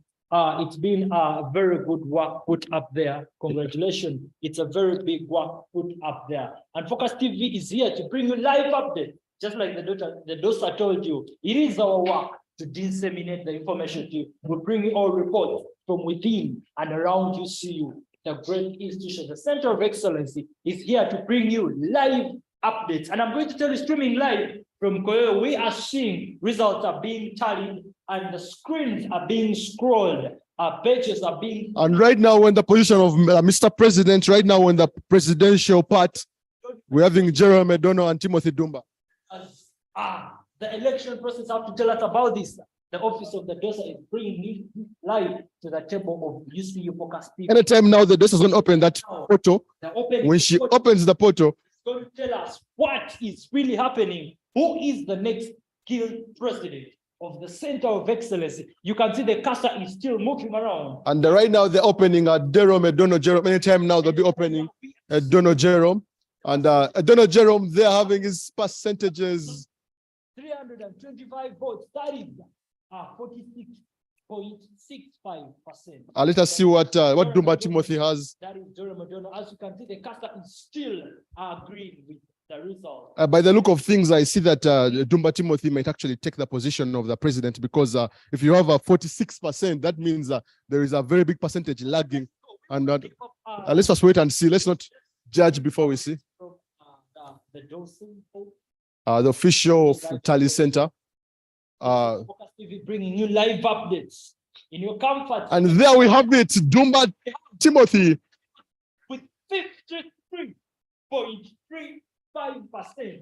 Ladies and gentlemen, let us have the guild president-elect UCU decides 2022, Dumba Timothy bagging the majority of the vote. This is something that is very surprising. Right now, Dumba Timothy has broken the chain of Law Society. And back to the engineering focus. Well, thumbs up to Dumba Timothy. We are looking forward, the whole university, the school is looking forward to working with you. And you can see Dumba Timothy back up a total of 1,550. This is celebration all over. Right from the studio here, I can see people celebrating. People actually are happy. People are jumping around. People are jubilations all over for Dumba Timothy. I can tell you one thing. I have been assured that there's going to be a very lethal celebration today for Dumba Timothy. People are going to be having a goat roasting, a cow roasting for the team, Dumba Timothy. Ladies and gentlemen, UCU Focus TV presents to you President 25th Guild Government, Dumba Timothy. Very shortly, we shall be having our foot soldiers, Kawogoza Brian, Isaac Matt, giving us the feel of the atmosphere outside. What is happening in the Team Jerome camp? What is happening in the Team Dumba camp? We shall be knowing that anytime from now. But for certain, Dumba Timothy has actually won the election with a very, very, very big percentage margin. As I told you, it's going to be a very short, it's going to be a very small margin, as you have seen. The margin has not been that big, but it has really been a very interesting campaign. And of course, we're having Sean winning the position also for MP non-residents. Sean put in a lot of resources. Sean put in a lot of monies into the election. Isaac Matt, one of our reporters streaming live from the Tally Center. Isaac Matt, what do you have for us? What do you have for Focus TV? Isaac Matt, are you live on air? Can you hear me? Isaac Matt, can you hear me? Well, we have our reporters on ground. Yes, Isaac Matt, I can hear you. Can you hear me?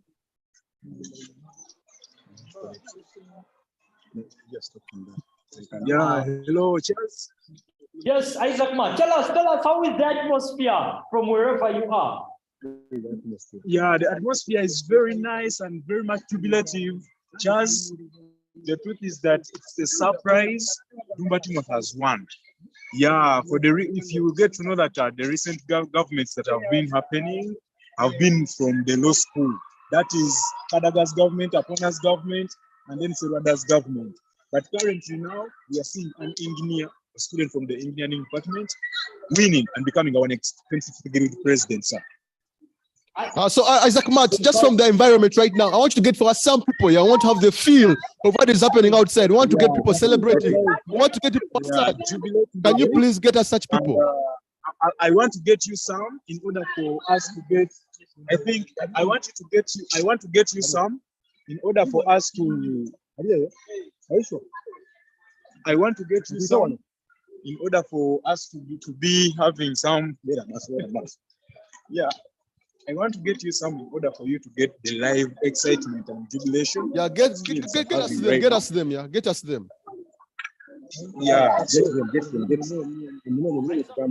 Reporters streaming live from the Tally centers and bringing us live up from what is happening. As you can see, there are very many people walking toward the Tally center that is in Koyoyo. Bildan, what do you have to say? How have the results made you feel? Were you expecting this? Was it off what you were expecting? How has it made you feel? Personally, as you can see, we have been looking at the opinion polls, and if you look at the opinion polls very closely, the opinion polls had Dumba Timothy winning most of the polls. Dumba Timothy won the official Uganda Christian University opinion polls. Dumba Timothy won the official UCU Focus opinion poll. So I expected Dumba Timothy to actually win the election, but of course, it didn't take away the fact that a very good contender of Donald John. But as I told you, someone from a very highly placed person from law school came and told me elections are hard. No time now. I think I told you this before the broadcast. And right now we have seen those words come to pass. You know, the tongue is the creator. He created his words and the tongue has created. So I really expected from yesterday, but one, from the presidential debate, from the unveil of the manifesto, you could tell that Dumba Timothy will. But again, if you looked at the campaign trail of Dumba Timothy, if you look at the campaign trail of Edono, you'd see that Dumba Timothy had a heavier, Edono Jerome had a heavier campaign trail compared to Dumba Timothy. So those were indicators that could actually show that Edono was actually powerful because Dumba had very few people in his campaign trail. But Dumba actually unknowingly was mobilizing people from the grassroots, mobilizing business students, mobilizing other faculties. And I feel other faculties said enough is enough. We need change. We need, and Dumba Timothy has broken the odds.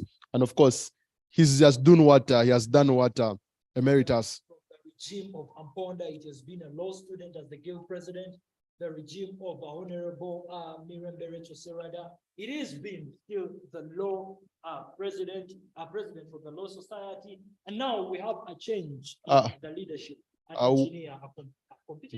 engineer. Yeah, one thing I'm very interested in is knowing how Ayebare Philip Bravo could be feeling right now. I don't know if our producers, Mr. Richard, could get us a link to Ayebare Philip Bravo from wherever he is, so we can have his feel and his opinion on the election. You know, remember Ayebare Philip Bravo went against Honorable Serwada, His Excellency Serwada last year, and he lost a very big. Although he claimed, of course, that he won the election, but of course he didn't petition because he happens to be a very democratic person. So I don't know if our producers can be able to reach out to Honorable Ayebare Philip Bravo, the president of Business Society, so we can get his opinion on this much win for him. I believe he has actually been supporting the gentleman Dumba Timothy. He has greatly been supporting this gentleman, and I can tell you that I'm sure that he's a very happy man now that there has been change. A wind of change has blown through. Just like we told you earlier on, the polls that we're running on Twitter, they were just a result, just trying to relay what could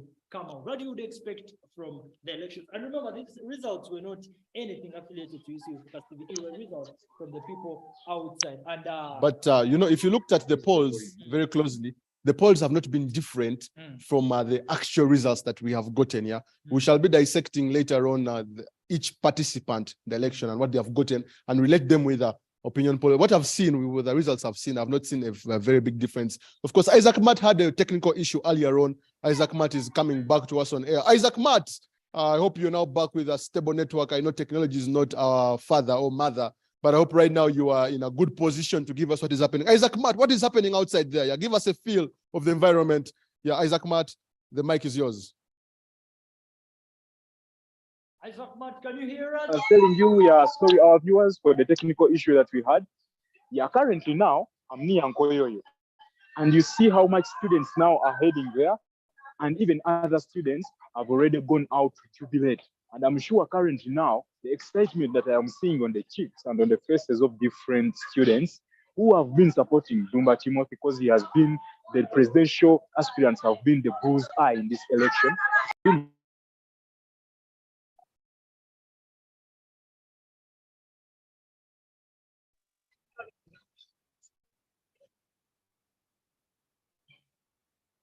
Hello, Isaac Matt, do you hear us? Isaac Matt, do you hear us?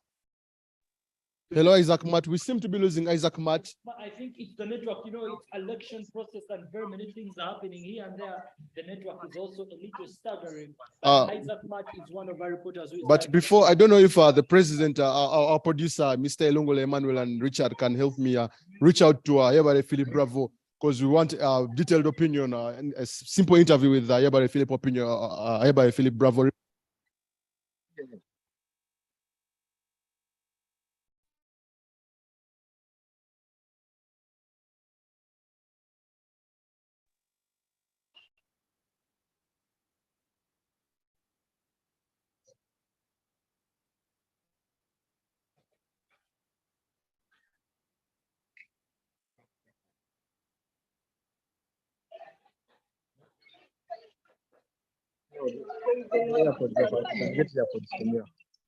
Hello.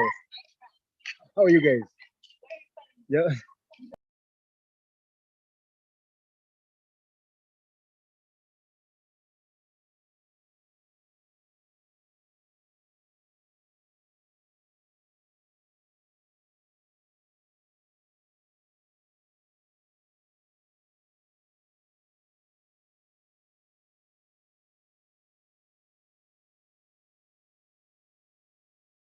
The Tali Center in Koyoyo, it is no surprise that Dumba Timothy is the president of the 25th government.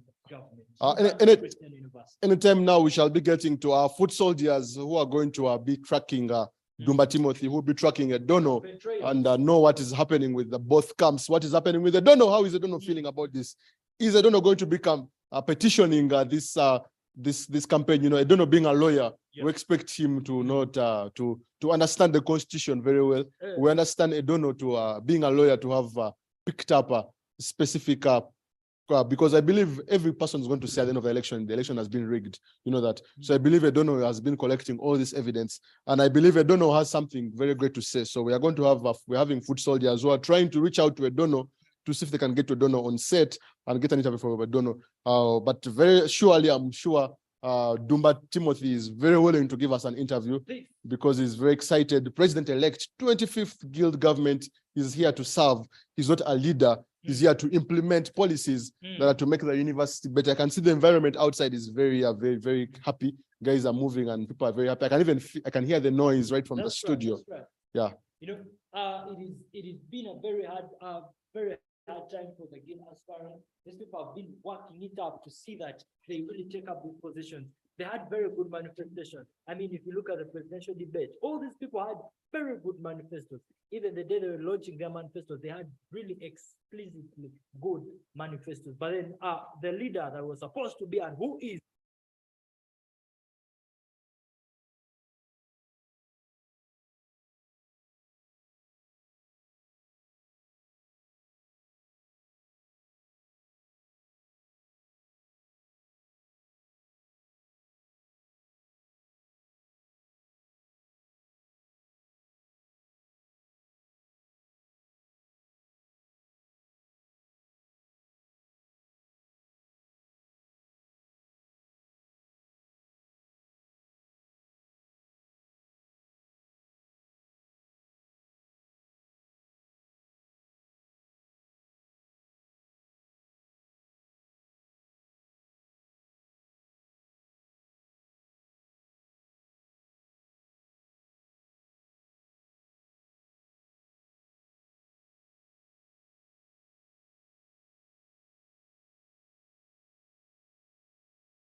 This a unique campaign. I'm seeing that on certain posts, there are strong people who are contesting against each other. I'll attract your attention on the post of Guild President. We have Jerem Edon and Dumba Timothy. You can't underestimate any of them. It is that time of the year again when the UCU student community is excited as different contestants in the guild elections are carrying out their campaigns on the campus. We took a deep dive into the journey to student leadership at UCU. As we interacted with some of the candidates contesting for MP Law, we realized that the two gentlemen in this race are very good friends. When you look at leadership, leadership is not something of enmity, so on and so forth. No, leadership is someone ready to serve. Yeah. Is a particular person ready to serve. You know, so if care for your my friend and then you come in for the same position, doesn't mean that you are enemies in the beginning. Okay, doesn't mean that we are enemies, but it means that we have appreciated that guardianship ideology. That I am my brother's keeper and I am my sister's keeper. So we come in to all serve. So it's and we leave the choice in the students' hands. Okay, to choose who can be the leader. And that's why in an election like this one, the 2022 UCU Guild election, the choice that we face as students, it's not a choice between two or more candidates that are contesting, but it's a choice between two fundamentally different paths and visions of Uganda Christian University. He's my friend. We up to now we talk, and this clearly shows that politics is not a do or die. Because if we can serve in the same office, then that would be the best. But if I can serve with someone else, it's also good. But I would prefer that we get the right people into the office, and that's the message I would send to all the UCU fraternity. The other candidate contesting for this position is a lady called Josephine Aunyo. One of the tactics used by Guild presidential candidates as they are campaigning is to ally with other candidates contesting in the different constituencies at faculty level, residents or non-residents, and in that way they mobilize political support for each other. As we talk to some of the candidates contesting in the different races, many acknowledge the fact that they are independent and neutral. I've not really allied with any Guild aspirants because personally I feel like a campaign should be individually based first and foremost, especially in an institution such as a university, such as UCU. You should focus on your campaign. That is what I'm doing. I'm focusing on my campaign. And I am coming as a Katrina Cynthia, and I'm willing to work with any Guild president that makes it come 18.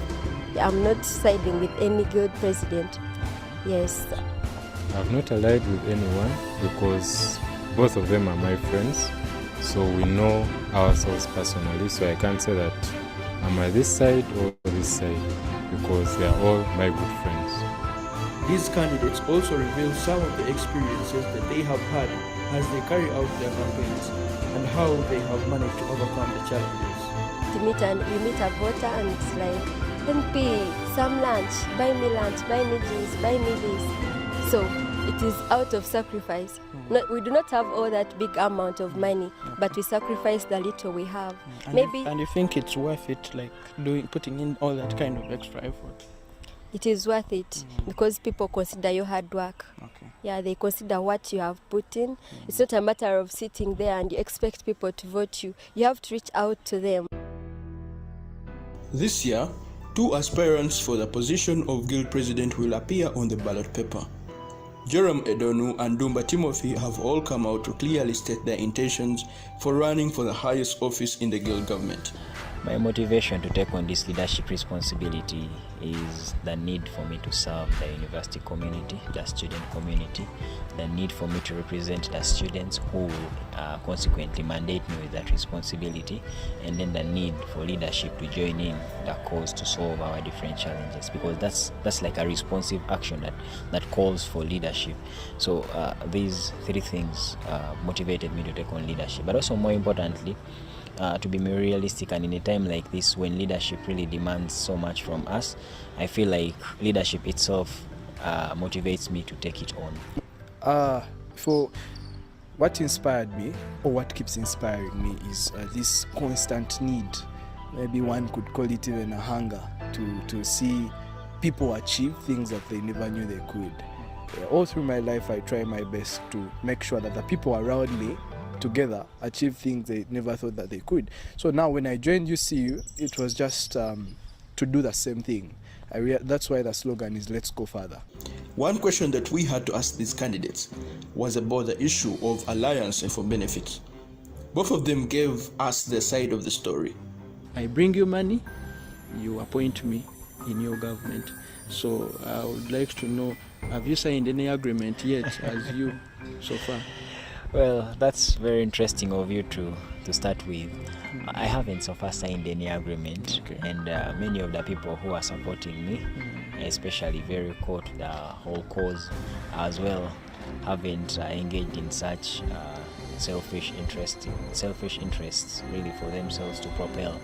But I'm key and I understand where we are coming from, and I know that we've made certain mistakes before that we ought not to repeat. Okay, I am very critical enough to know that as I go into leadership, and God willing above all, I shouldn't trade my independence and my influence to my friends or people around me for their support. Okay, but that's why I will tell you the fact. Okay, interestingly, it's key to note that this is a time where people are being tested, and this is a time we will understand where each and everybody works best. But yeah, for me, really, I haven't considered anyone for appointment in return for their support to me, and many have supported me freely. Like I said earlier on, I've made them understand the cause and all the need for leadership itself. So yeah. No, I have not. Mainly because I don't believe in that. Because we are supposed to serve students, and in the end, it is Dumba's government. It's the 25th government, Dumba's time. What happened in Dumba's time? What did Dumba do? And the cabinet is an extension of the president. So, if I am to play around and I appoint people because they have supported me financially, what are their ideologies? What are they willing to offer to the students? Because in the end, it is my name on the line. So when it comes to cabinet, I am very, very strict. And I think that people who have interacted with me do know that I do not sign contracts. I do not tell you that you're going to work in any position. But though, if you would like to serve in any particular position, you can always convince me by telling me what you're going to do, telling me the ideas that you have for that particular position and for the students. Whether you have money, that is not an issue, because we have a guild fund whereby if you have clear plans, the money is all yours. If you don't have clear plans, you're not going to touch that money.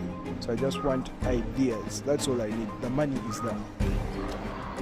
As we introduce the issue of governance in our discussion, we asked these two gentlemen how prepared they are to overcome some of the challenges in student leadership at UCU. Leadership, and how are we able to listen to each other? Can I be able to speak to you and understand me just by speaking? Can I speak to you and understand the vision that I'm trying to implement? We share the vision. If we share the vision, it's very hard for us to not to have disagreements. We shall have disagreements, but it's very hard for us to fall out and give up if the vision is the same. So I think that is one thing we are going to focus on, making sure that the cabinet and the president understand the one vision that they have. Okay. But I think for me as Joram, as I go into leadership, I am critical enough to note or pay attention to the process that leads me to guild presidency. That will further define where I'm headed. Okay. You see, you're fighting there, man. You're supposed to be the student. One of the things I would say is we are of course exposed to opportunities such as students coming with maybe their self-interest. To open live and we go get this guy live in the field. Because we are getting them, you go to the studio. Again, like I said, this is the process leading me to that position of being guild president. How am I going to respond? Okay, am I going to respond in a point that, in a sense that it's going to affect my influence or my decision? Consequently, so we ought to treat such initial processes with a lot of care, lest or it's not okay for me to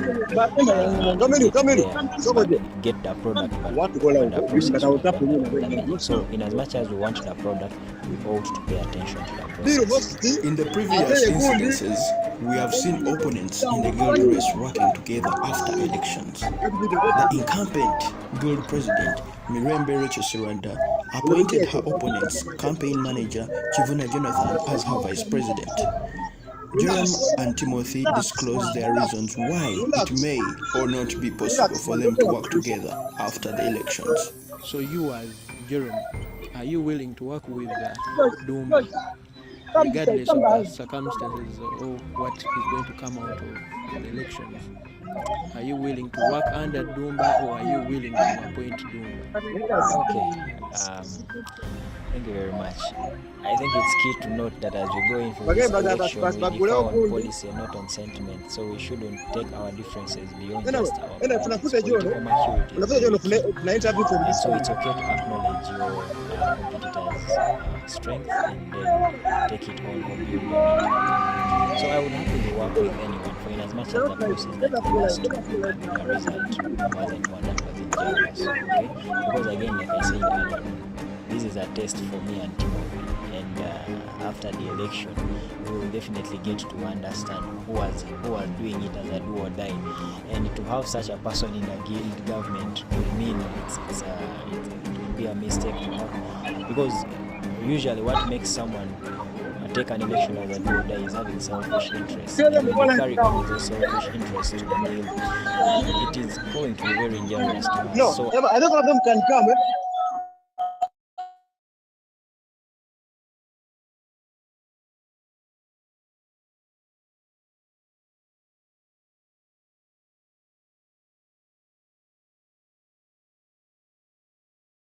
We're going to cause commotion. Let's use it.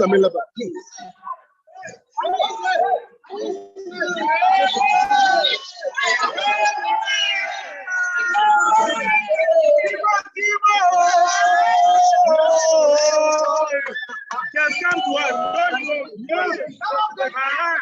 Just to stay.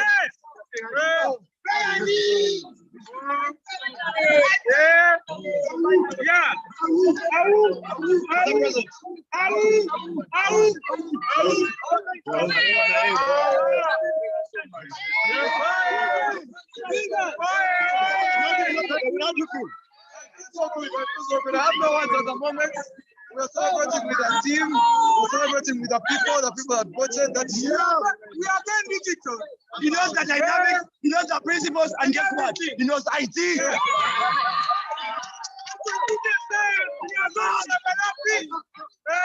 Yeah, I'm so excited. And I just want to give them time to celebrate the hard work. Yeah. But from here, where is the celebration? I don't know, wherever they choose. But at first, you're going to celebrate with the Actually Association because they've given us so much support. Yes. Okay. Like how do you feel so far? How does it make you like a person going through a long struggle and well, I've just had time to say something. But I'll think about it and I'll get some ideas. But are you willing to work with your opponent because all of you have good ideologies? Of course. I think personally this has been the best duo. It has been the best duo, and to pick one would be to say that it is so. Of course,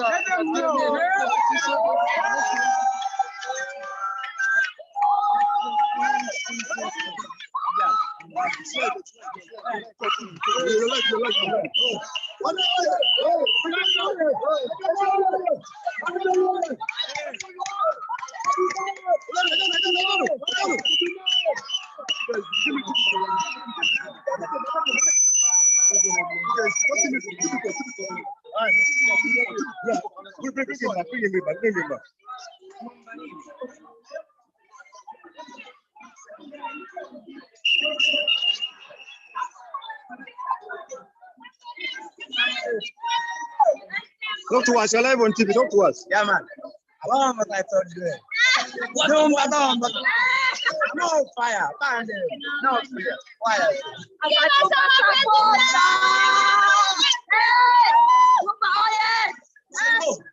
Simon.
or brings me down, or would want to do anything to bring me down. But I would be happy to work with anyone who would harmoniously work with me or look at me as a competitor, but not as an adversary. Well, yes, I can definitely confirm that I'm willing to work with our opponents, with Mr. Joem, because to come for this position and to go through all those various vetting processes, of course you must be having something to offer. So if I don't work with them, I am missing out on something. And if they don't work with me, they're also missing out on something. And we are here to serve the students. I wouldn't cost them that. UCU has always maintained that it practices non-partisan elections. Guild candidates are not allowed to associate themselves with any national political party. However, it is alleged that some candidates try to look for external support among some political groups. As we talk to Dumba, he mentions the kind of external support that he has got. Of course, I have external support. Yeah, I don't think you can. It is rather hard to go through campaigns if you don't have external support. But this support is in form of family, relatives, maybe people from your former school, well-wishers, uncles and aunties. Because as a person, I don't believe I highly support the position UCU is taking in terms of being non-partisan.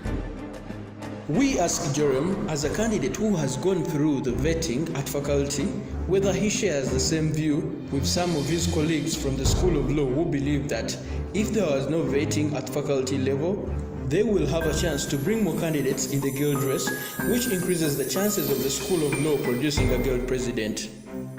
The Constitution trusts the faculty together with a few members of the Electoral Commission with the mandate to identify with the best leaders. And there is a whole discretion to them. And at the end of the day, it's not definite that it should be one person to come out. It's also not definite that it should be a third-year law student who should be able to come out of that faculty. We've seen incidences where a second-year law student has come out to be a guild representative for the faculty of law. So I think it's how much we put in and how much we are ready to give. And thus the results will be seen by the readiness of the candidates, and of course this leaves the faculty with the discretion either to decide whether to take two, if at all, if it's convinced it should take two, or it should take a single person. Again, like I said, these are not rules written on stone that a second year or third year should be the guild president representative, or it should be one person. It's basically a discretion limited to the faculty. So yeah, I wouldn't say. I wouldn't say that I wouldn't comment so much and say the decision of the faculty.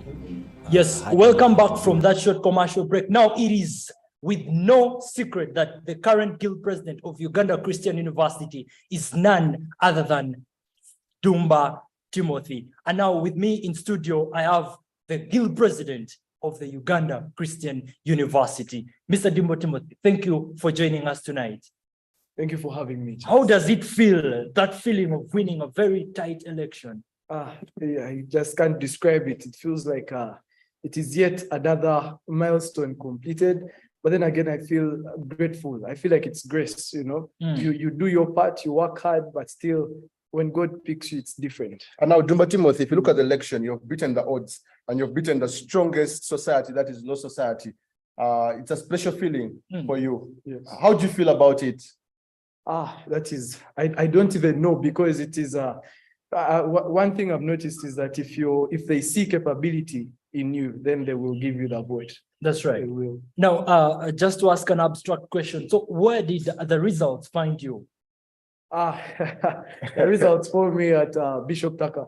What was at Bishop Tucker? Why Bishop Tucker? What was at Bishop Tucker? Bishop Tucker was just far enough from where the results were being read, so that I may not be in the line of view, but then close enough for me to hear at least. Was it a strategic location to get the results? Yes, it was. And now, apparently, I want to get into your first 100 days in office. What are you going to do in your first 100 days in office for the UCU Society?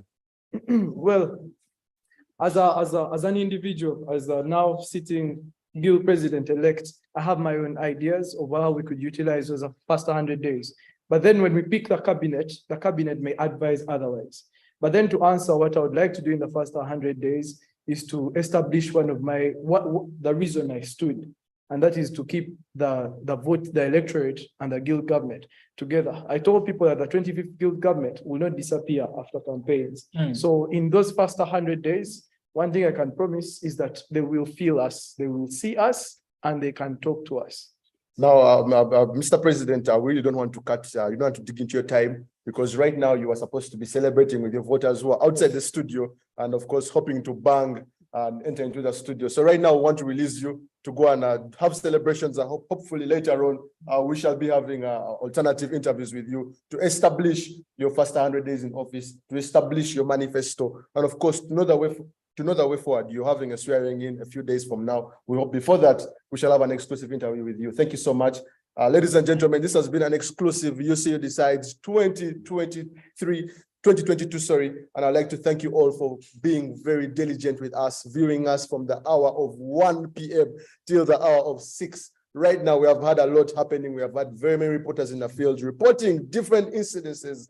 And of course, the whole team that has been supporting this broadcast. We're having the production team, Richard from the e-learning center. We're having Ilungole Emmanuel, our producer. We're having foot soldiers, Akawogoza Brian, Kefa Senoga. We're having people like Isaac Matt Magoba. We're having people like Jotham. I know him as Wanyama. Jotham, thank you so much for that work. We had reporters earlier in the studio. We had I'm forgetting actually because we had Esther Kawa in the previous bulletins with more Joshua. Yeah, that's been a very elegant day, and I'd like to urge you all to go and follow our social media platforms. Follow us on Twitter, UCU Focus TV. Follow us on Instagram, UCU Focus TV. Subscribe on our YouTube channel. That is YouTube, UCU Focus TV. Just one word I want you to encourage your voters to keep watching UCU Focus TV. For the level updates. And before, Bill, before we let Dumba Timothy, the president of UCU, move, I would like to also, as on behalf of also Media Link and behalf of the people that have been doing this live coverage, we also want to say cheers. Congratulations. Upon that, it was a really very tough election because we had our reporters in the field trying to give us the updates of everything that was happening. So be serious. I expect a party. Where is the party going to be at? Well, wherever my people choose. Wherever you're going to be. Ladies and gentlemen, the hashtag is UCU Decides 2022. Give us what you think about the election. If you're not happy about the election, tell us what you feel. If you're excited about it, tell us what you feel about it. We shall be bringing more from you, from the entire team, the entire cast. Have a good night and stay blessed. Of course, this is UCU Focus TV. We always have the live updates. Right now, we are the one with the Guild president. Have yourself a good night. Thank you so much.